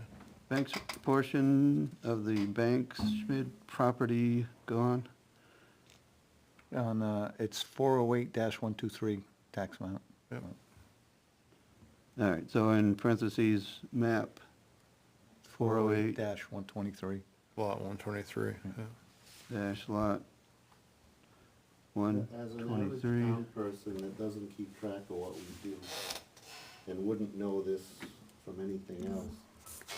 On East How Road. would they vote yes or no, not knowing how does that sway what's gonna happen? We need to send out a mailer, so we can't tell someone how to vote, Right, but we can explain you it. gotta explain what's going on. We can- Now, nobody really knows, even I didn't know this. Well, it'd be discussed at deliberative session. And it would. Only about 50 people voted It- that. Right, and then they get No, the whole we're town we're has to anticipating vote. this year, we're gonna have over 100. We'll see what happens, right? Well, There's you gonna may- be a lot more motivated voters this year. So what this does, Ray, is it follows after, I would anticipate, as it has in the past, follows after our previous conservation article requesting the 25,000, no, from town forest account allowance for future work. And then this one would come, and both of them would be zero tax impact.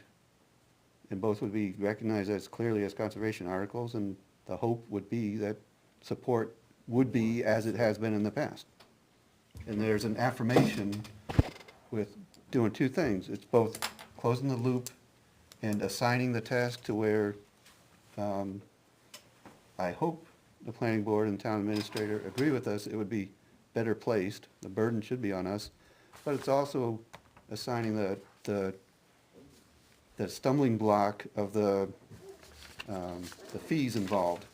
Instead of going, well, we'll have to figure that out, it goes, well, this is what the plan is. It would come from conservation fund or other fundraising. So we could talk other options that might support that. And then we do the negotiating, the conversations with the land trust. Spinnef has easements right next to it. That's probably why Spinnef was, originally in the mix, or the one that we were thinking of. And we'd have to find out, are they interested in doing more business and where? And if so, what would what would be involved? What would need to be done? Here's some language that's worked in the past. We'd work on the language, we'd work on the numbers. We get that figured out, and then we present that to Board of Selectmen saying, this is what would come up with, weigh in on it. And we wouldn't be trying to usurp authority from another town body, but to be the sanctioned entity to do the work that is natural to a conservation commission. Should be anyways. That's the thinking on it. So just for situational awareness, the deliberative is on February 3rd, before our next meeting. Hey, Naomi, so if the entire if a quorum is present at the deliberative, is that a meeting? Selectmen are there, right? Right, and the selectmen wouldn't acknowledge a separate selectmen's meeting. It's all umbrellaed. You're a resident at that point. Yeah, but there's nothing to stop you, all three or four of you from, Nothing to stop you to all go to dinner as long as you're not meeting. You may end up at the same restaurant. I like that. We don't do that sometimes. No, I'm saying it's not against the law.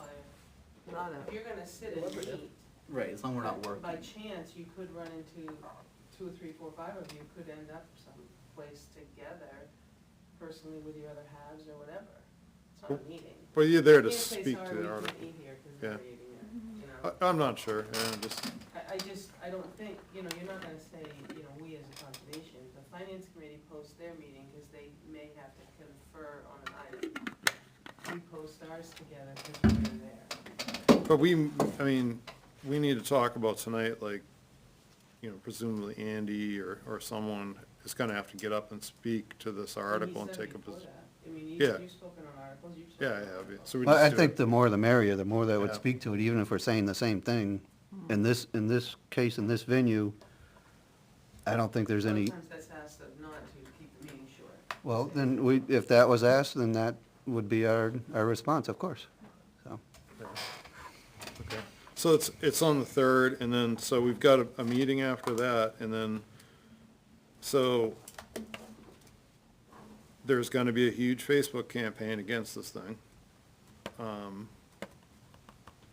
Guaranteed. all right, so let's say it's not the will of the voters, okay? Then we're back to square one. No, It does- This wouldn't cancel the whole concept of an easement on the process. It just doesn't update it, in my view. No, the other one does, though, the petition. So the thing is, though, to be successful with this warrant article, we've got to put a mailer together for the next, so someone needs to write that Well, up. like when we did the purchase from Frank Ferrante, Yeah, there was support, and support did great things like buy signs and print up signs, and we put up signs, but, we didn't fund them. we There- did, There was a good campaign of support for that cause, for that proposal. we funded a mailer. And you A can't- mailer, you can't all right. write I on was that thinking more of- warrant I was article thinking that more it's of the for sign. Protection of that field. That- Pardon? You can't write on that warrant article that it would be for the protection of that field. We're not Says- trying to hide anything at all. No, We it would- covers it up. It It says covers We, it. we would Including the say, we would existing- say Okay. East Road, we'd say Hayfield, we'd say Article 29, Well, you got 30-something acres. But what I missed, and what really should have been there and is now, as suggested, is that the easement's over a portion of the Bank Schmidt property, map 408, lot 123 on East Road. All right, so I guess what I'm saying, though, to be like real clear, for the next meeting, someone really needs to write up something that's postable to Facebook somewhere, and there's still that that account for Bank Smith. I don't know who owns that. And then really need to get something out that says if these 3 petition warrant articles are super bad idea, we can't tell you how to vote, but, you know, if there's one to defund the Conservation Commission. Right, so you're trying to set up, let's come to next meeting with some additional items to agree upon Yeah, you in gotta be February, ready. because the vote in March will happen before the March meeting. March conservation meeting. You just have to be careful of how you're funding it. If you're funding it with town money, you have to be extremely careful. Exactly, you can't tell people how to vote, you can put an You educational, have to be extremely straightforward. Yep. You can't urge them and tell them it's a bad idea. right. But you can put, you You can, have to stay neutral and let people. Well, when we bought signs that said, save open space, vote yes on such and such, that we didn't buy those. A private entity bought those. It's, no, the mailer that we paid for was exactly what you said. So I mean, like, you know, you could say, these great things were done with this town conservation account over the last 10 years. You're saying you're gonna walk a fine line. Right. Right. Yep, totally agree. yeah, that's an action item to be prepared. If we don't have it, we don't have it, and it doesn't support the effort. But you're right, Steve, thanks for pointing it out. The opportunity is in the next 4 weeks to take what comes out of deliberative, coming right up, or hopefully be prepared to inform people at deliberative. So we have to think about, you know, whether anybody, you know, can, I don't know how that works. Is there a way to set up like an information statement? If you have questions, come talk to us, sort of thing? Or whether it's, Without getting into hot water. I'm not sure.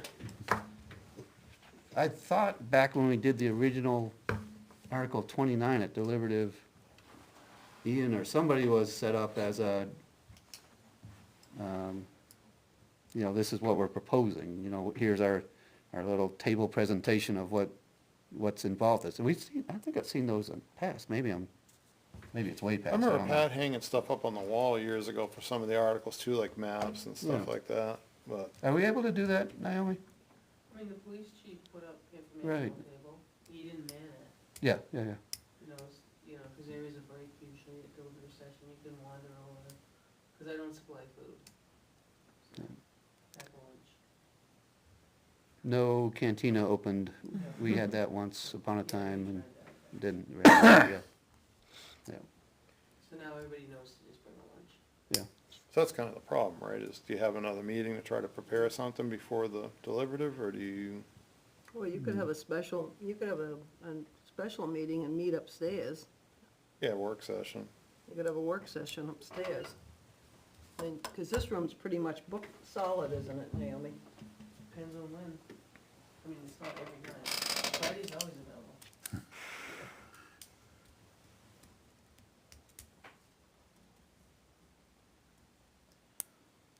But you defeat your purpose to move the meeting upstairs if that's what you're talking about.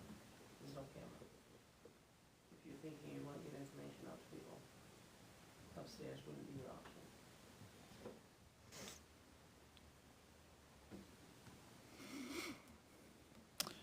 Let's, I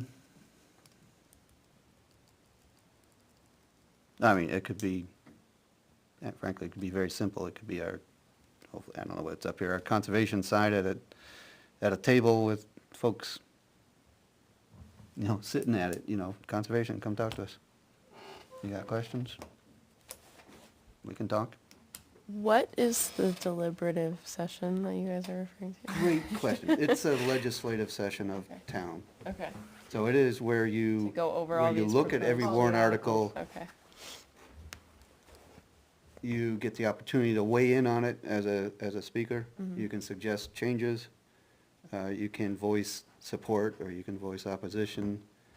You can have a vote to any change that's accepted. I think you have to, the town moderator manages it, but, you know, you would have to confirm what the suggested change is, and then you put it to a vote of the folks who are there as representatives of the town. No executive function. Well, the selectmen sit up in a table, usually up a couple steps up in the cafetorium. So selectmen, usually a selectman will stand up and read the article, and then it's open for questions, and you get to consider it, and once your consideration's done, it's closed for consideration, it goes on the warrant. Who is our town moderator? Elaine, isn't it, Meany? John Morton. Oh, okay. Elaine did her last one last year, so. Eileen did, yeah. Eileen, sorry guys, my bad. And so that whole story is because we're an SB2 town, and we got away from a traditional town meeting where all that stuff is transacted and the vote actually occurs. So it's a Thank you, Steve. Yeah. two-date Two-step process. process, yeah. So there's the deliberative, there's the finalized warrant, and then we go and like vote, like you're voting for a presidential election or something. Where an old traditional town would, you know, you're all sitting there and you have votes and it just goes on. Gotcha. Gets unwieldy. Yeah.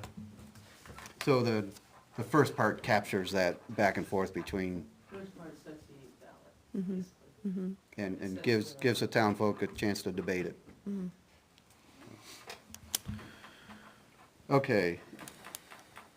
And wrapping this one up, Well, so I guess- have go ahead. some questions here. So I don't disagree with the language here, you know, update what the property is. But just some questions I have, how essential is it to have this on this year's ballot?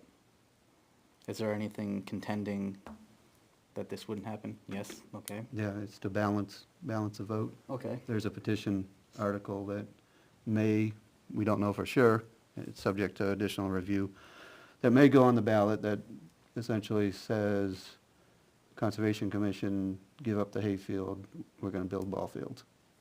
And then, it's just the, But- obviously, the timing's always unfortunate, but with the select board, I don't know that they've gotten a final answer that includes our answer from our input to legal regarding contiguous acres. That might be something. What we- was received, what was received from Laura said it didn't matter. Right, but. It was not legally, there was nothing in the article or it's stuff that she saw that she thought was legally binding. Without some documents that we have We been don't- trying to provide, right? In the works. And I just asked that in the sense of getting So the- support from the select board. Purpose of this is to be abundantly clear in resetting the baseline here. And that's why it's saying something I wish we had, and frankly, if we had said, hey, I want to revise, back in the day, 10 years ago, Article 29, to say 20 contiguous acres, everybody would have said, yeah, that's what we're thinking, of course. It would have been tighter language, and we wouldn't be talking about that aspect of it. And maybe with that one word contiguous, this whole shooting match would be off the board. Agreed. But Yep. it wasn't, and I am 95% sure that had that simple clerical edit been made, all parties would have said, oh yeah, that's good, thank you, we got it. But it didn't occur, and this is the thing, so often it doesn't occur to you what's gonna happen in 10 years. And what happens in 10 years is people forget, or the people who remember move off in other directions usually. And there's a lot of new people in town from 10 Yeah. years ago. You know, the funny thing is even the validity of the whole warrant article, because none of that really went down that way, you know, so the funding didn't happen. So this is another cut to try to be clearer, to try to, like I said, do a reset. And the reason I included, this is a good point to think about it, or just at least get it on the record.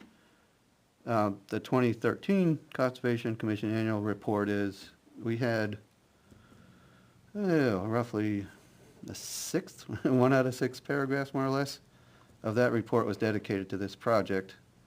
And in that write-up, we said the Schmidt Banks Conservation Project, a large, important land conservation project at the north end of Melvin Valley continues to move towards fruition. In August 2013, the Conservation Commission pledged a total of $180,000, the bulk of the Conservation Fund balance, in support of this multifaceted project. In addition to the existing field and forest conservation value of the project, the town expects to realize the benefit of additional sand and gravel resources on the property and ultimately additional recreational field development of the reclaimed gravel pit.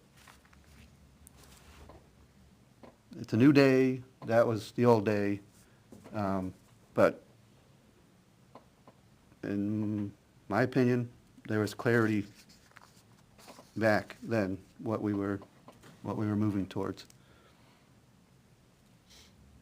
And we just need to finish the deal.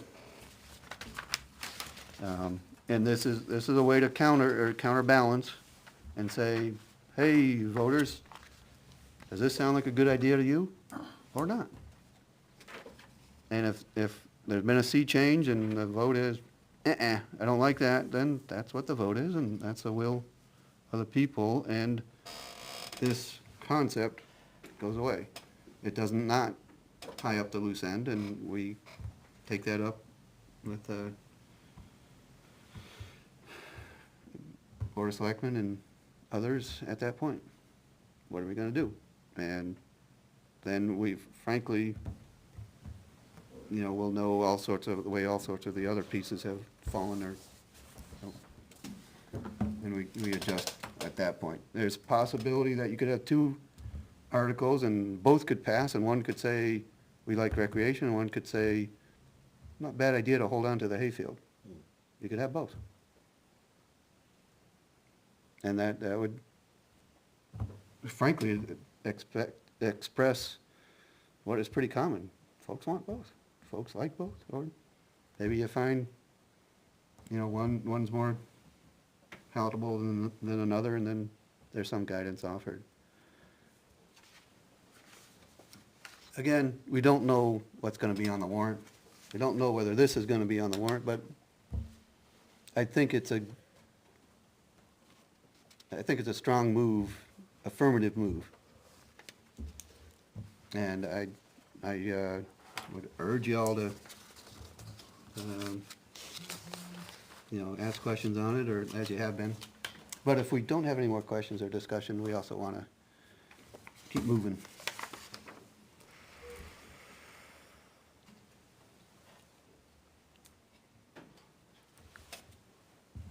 All right. There's other aspects that we can keep talking about. We haven't finished the concept of preparing and informing, be it deliberative or beyond, but let's deal with this language here. Any further?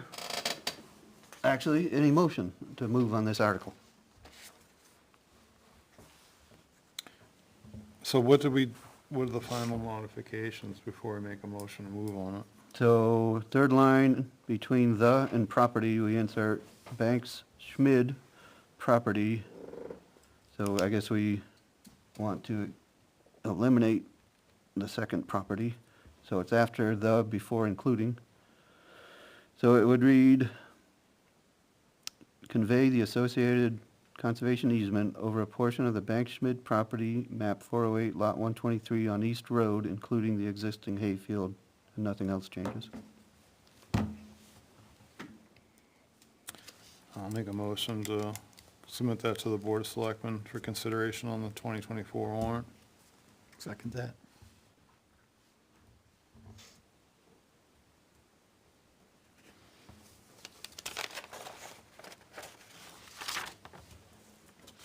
Any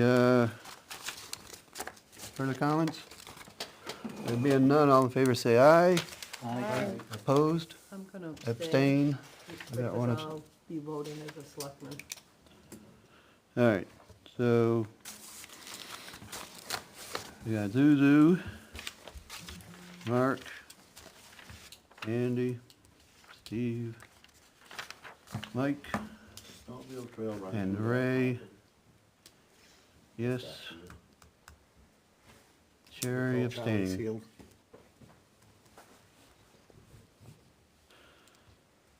All right, Further discussion on the concept.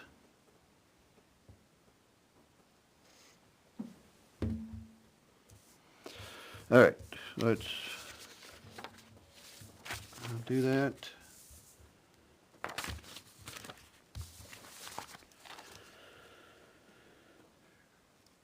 We dealt with, all right, so this was under the bullet need for partnerships, and we'll see to place properties under easement. Let's keep kicking that one down the road. You okay with that, Steve? The more generic discussion Of, the need for partnerships to place properties under easement. yeah. That's regarding additional or beyond Bank Schmidt concepts. We dealt with the request, the town forester RFP development regards, moving towards completing the task by the end of the year, which is to bid, the next iteration, the next version of, contract forester for the town. Anything to work on with that, Steve, at this point, or, No, we need, once the new Board of Selectmen's elected, we need to meet with them and talk just roughly about expectations on the RFP. I mean, I'll dig out the old one there for next meeting. okay. All right, so we're working towards,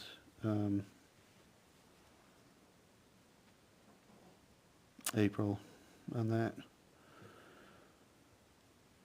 All right, so you're on the legal assistant request for proposal development. Any thoughts for us? You can Here. hold that now that we're gonna deal with the town council. Yep. So, I think this is a solid draft. I just suggest everybody just read it and see if there's any problems, if we need to try to use it, but it sounds like that got straightened out maybe. so we're gonna hold off on anything further for the moment. Any further thoughts on that one, commissioners? Okay.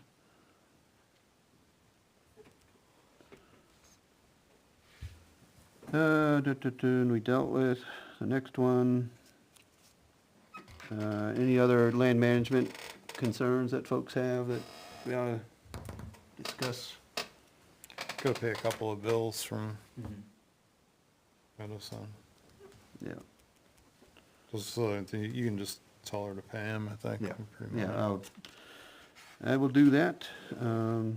Nothing very substantial, but need to catch up on that again.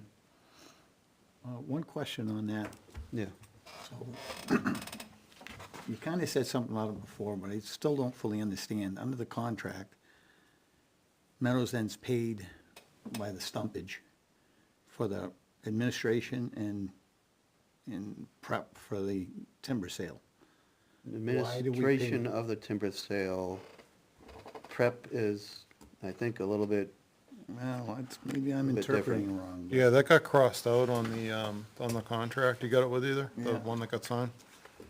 Well, it's just, when you read fee schedule,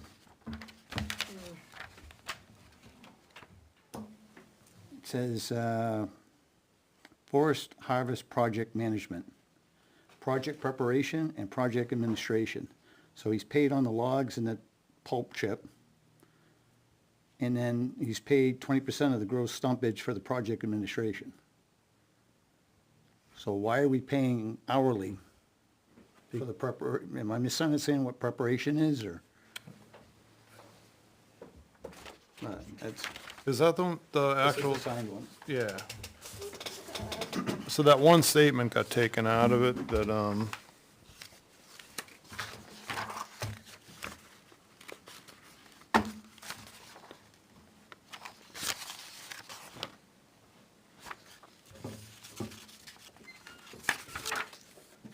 So I'm looking what preparation and administration is, what's included.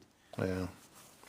You know, I think we need to get that clear on Yeah. the next one, but that has been the deal all along with them. Okay. I mean, we pretty well understood that. I mean, we've had that conversation, and that one, now that item's not crossed out of here, that was crossed out.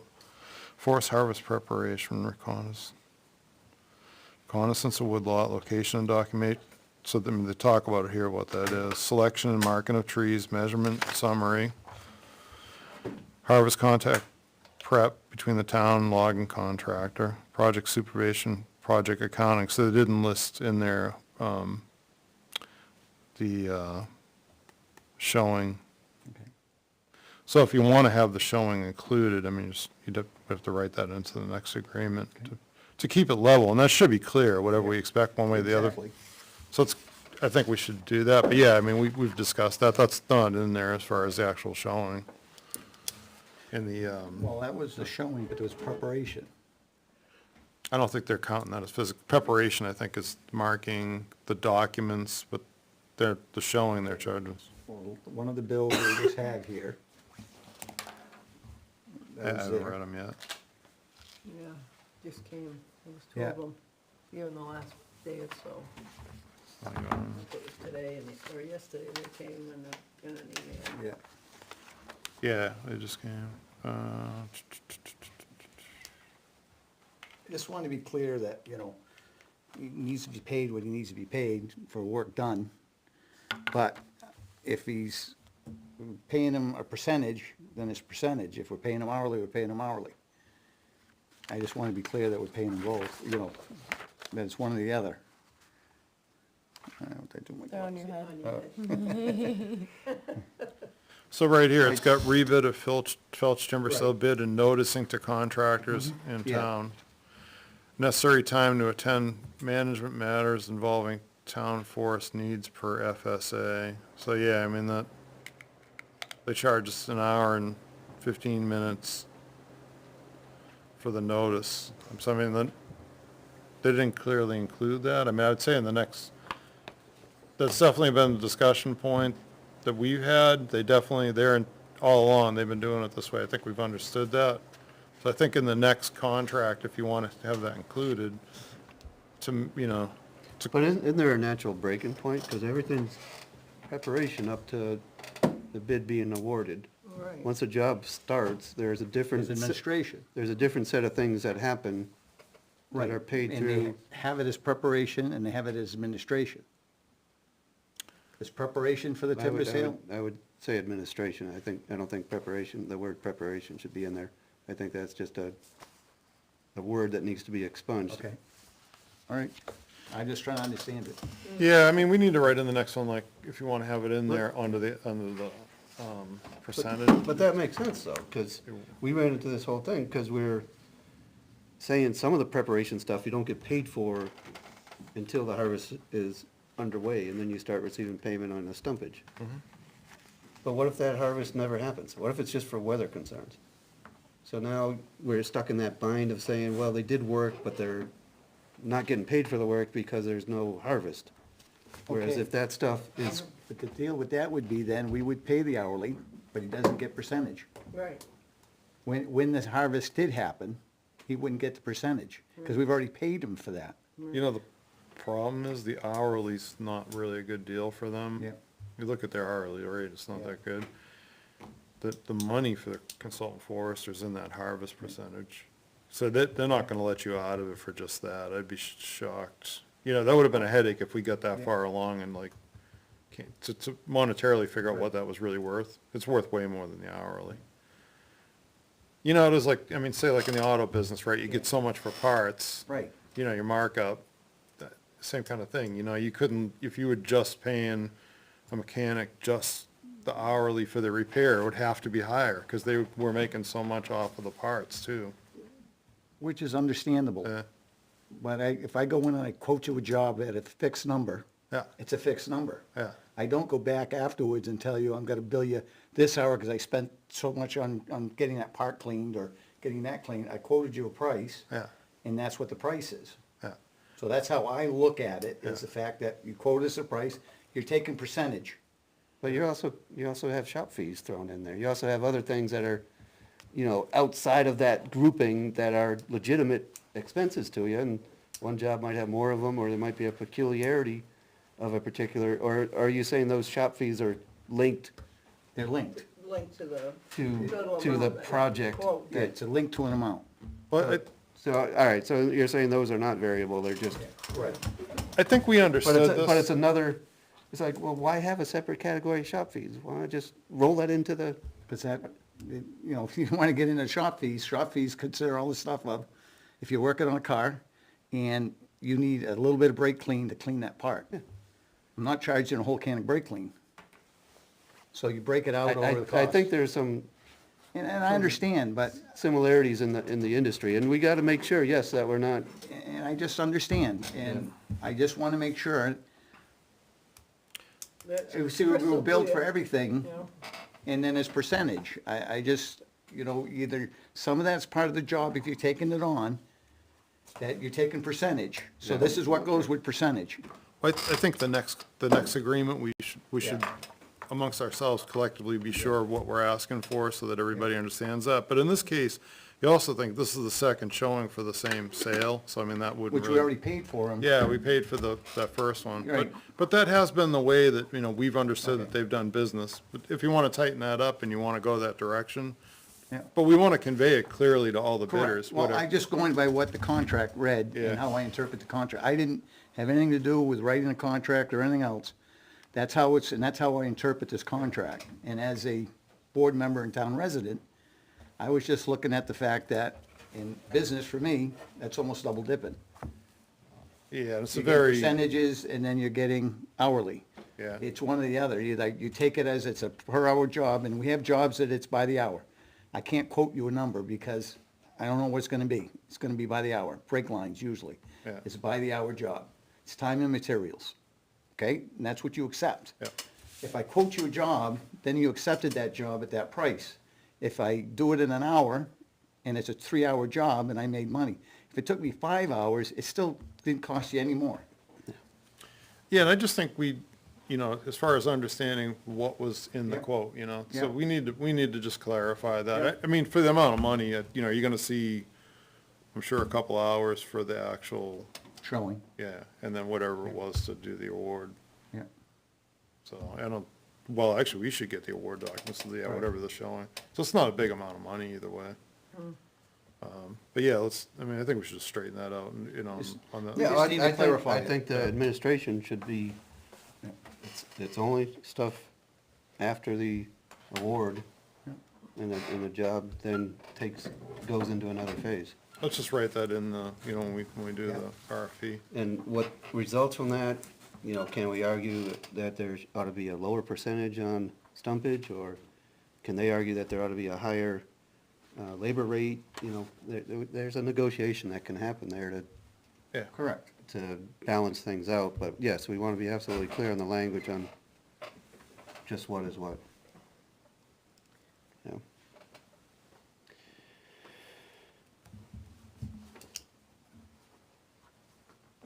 All right, I think we're jumping down, we've done the mail under other business. I think we've got confirmation that the town forest account warrant article, the 25,000,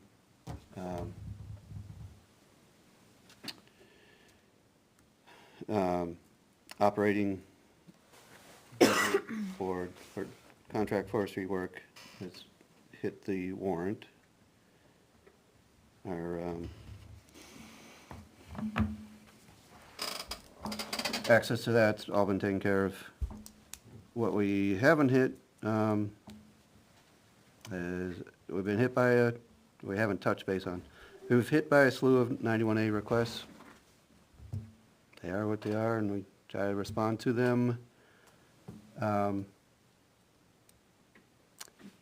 But we're having difficulty getting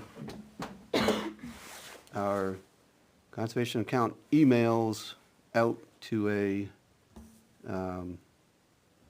reasonable fashion. So somebody asks for 6 months' worth of emails, you know, for me, that could be over 100 emails. And there's each of us receiving a Conservation Commission CC on it, or Commission Conservation at warenh.gov. So now we're generating a lot of repeat stuff, and we could use some administrative support so that we can easily package these things. Just so everybody's square on this, that, email at warenh.gov, it's only used for town business, only used for conservation business. That's all subject to, right to know. And Naomi, how can we get tech support so that we can reasonably get that information to folks who are requesting it? So for instance, The instruction was to get it back to me and I packaged it together. So, can I just say what's going on with mine? So, all right, there's two different views, is like, so when I looked at the Outlook traditional view, because on the regular view, a bunch of stuff is grayed out, so the service that we have is, it's not like Outlook that's on your computer and there's a POP server or whatever and dumping on your computer. It's all web-based, right? And I just wonder if that's a licensing issue or what, because say if I'm on my work email, I can select every email if I want. I mean, not that I could do every email, but then I could say print and it will throw them into a PDF, and I could hand you that whole PDF package. All right, so that was my Yahoo, my personal, and I had an antiquated Outlook. 1,397 pages. Yeah, so and that was old stuff, and I will never touch my computer. So what I'm seeing right now is we might not be paying for something, or there's something wrong with the Outlook that it won't allow me to I can't select all those emails and do anything with them at all. The only thing I could do with you right now is to select each individual email and send them, which is ridiculous. So there should be a way to select all those, like you could dump them in a file, you could dump them in a PDF, but there's something not working. So that's why, can we call the tech support so that, that they can go in there and look and see what the problem is. I don't know if it's something we're not paying for or just what's going on. Or if they can just go in there and pull them. I don't, it's honestly, he's more the tech guy than me, I just use it, you know what I mean, I'm not at all. They were supposed to be set up the same way as we have, right? They are set up the same way. Well, I mean, it sounds like maybe they ended up a little different. They Like, I should can at least have. check online if I can do that. I've tried, I haven't been able to do that. You Select haven't? multiple emails and send those out. Yeah, You have or have send not? them- I Yeah, haven't been able no. to do Send it. them individually. Right. I would not if I didn't have to. That's the only reason I'm sending them like that. Yeah, I know, but I honestly don't know the system. Yeah, so something's not right. I'm not a fan of it, but that's my personal opinion. And it's way better just to compile it on our end. I know it's nice to have your calendar and everything, and I get it, it's just, I find it a little bit hard sometimes to navigate. Are you dropping to you used to have like a virtual Outlook, or are you on, was it 365 or whatever, or you still have like an actual installed version Outlook with, some POP server or whatever, and it's dumping it to your computer? Do you open Outlook as an independent application, or is it attached to your? No, it's over at Yeah, that's a whole different deal. So there's something, we can call the IT It might provider. be the Microsoft has limitations on their web-based Office as opposed to the full application. There are limitations. So when I look at the traditional On the view of web-based. Outlook, right, that looks like, say, my one at work, You get full access to everything. everything's there, but a bunch of stuff is grayed out. Like print is grayed out for some odd reason. On the, On your work one? No, ours here. Oh.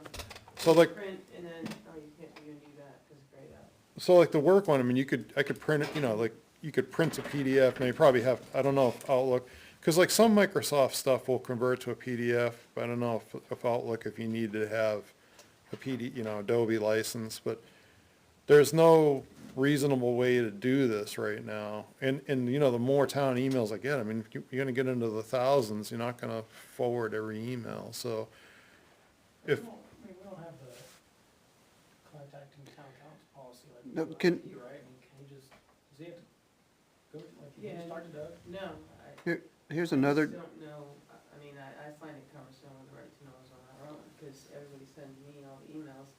that file you sent with 1,397 pages, and how long it took to redact your personal information in that? It's insane. I mean, that's what I've been saying for years. I didn't want to keep using Right. the How do you- app. I have the redact button on the Adobe, which is nice because you can do it by phone numbers, you can do it by email. But you have to put in the sample because some of the public emails are public. So like your personal email, I had to do your personal email, then I had to go back and you had talked to a couple other people with personal emails, then you had personal cell phones on there. So each time I had to go back and let it redact that search method at a time on that text file. And then they got it without, everything's black. Yeah. Your personal information, but it took a while because it was 1,397 pages.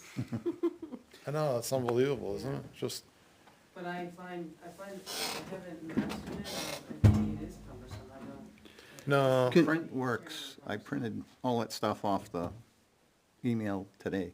Now, can I, Wonder why it can I wouldn't ask work you a for me. question? He's asking about forwarding stuff, right? No, but he asked it about printing. Well, yeah, I couldn't do anything with it, so it's Multiple great. emails? Yeah, print, did you select multiple emails and try to No, I print them? just went and grabbed the Yeah. the attachments and stuff. Selecting them all. It might, I honestly think it might be a limitation of the web-based server. Yeah, I mean, what you'd like to do, be able to select them all, print the PDF, you got one document that has, you know, With- potentially 100 emails, 100 and How whatever. did you zip file everything? I just went through, I took like 10 or 15, whatever, emails at a time, checked them off, then I went in forward and forward something. It's under the forward thing. Okay. And then, I tried to limit it because sometimes it would come up and give me a box saying they were too big. But I tried to hold it back, you know, when I was doing it, so, You made zip files for everything and sent them along. yeah. Can we just call the IT guy? Forward all, I think it was. See what The the ones that problem I checked, I think it was forward all when I did it. I didn't do I mean, anything I don't see special, why you couldn't, I always just email him and then he gets back to me. but I'm limited on size too. I mean, if you get something too big, if I couldn't have connected all of those together in a zip I can file. show you the phone number to the office. Yeah, if you can show me his email and his phone number. I can't think of what it's for right now. I mean, the town owns that email, so I don't care if he goes in there and grabs them all. Well, here's the Perfectly good thing, with that. though. Could we at least cut down the burden on everyone by saying, look, everything that's sent to conservation, town Yeah. administrator gets CC'd on. Right. So yet, you know, 90% of these 100 files are gonna be CC, conservation. But you're all sending me the same thing. Right, so Right, you why just do we have to send that to you? Because you already, I sent it to you because they asked me to send to everybody. That was the request and right to know. And if you, I know, it's cumbersome, I just don't. but can't we make a decision to say, look, I You should be able to grab I it. already have everything that has CC conservation on it, or is sent to conservation. Whether you send it, or whether you receive it from conservation. That's already in the bucket, and if we take that bucket away from the volunteers around this table, sure, the chair and vice chair might have 10, 20 things, but we have 10 and 20 instead of 200 or whatever, thousands. Yeah, then you gotta, And then we can grab those remaining, Yeah, because what I do in this, I use the. and then all the information is shared with the, Search bar a lot. yeah, And yeah. I'll say, search, you know, a few words out of the right to know, and then I get them, but I've never tried to group them and send them somewhere, you know what I mean? so the all-encompassing right to know like that though, Andy, that's more cumbersome doing what you're saying than what I'm saying. If you can just select everything, go, here you go, you know, who Which is cares? what you did, I think, in your Yahoo, right? Yeah, well, no, I had to search on everything with like Meadows, Yeah. Jeremy Turner, it was Jeremy Turner specific. Yeah, so that's however many years of dealing with, All right, let me know what you find out, Steve. yeah, so if you got a number These, and an these seem to email- be the way of the future, and we'll probably be seeing them. Well, he just sent it to you. Cool, thanks. All right, I'm running out of things on the list. Good, we're 20 minutes over. I know.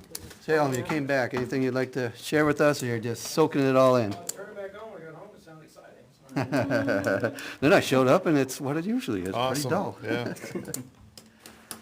yeah. Sends my head spinning every time.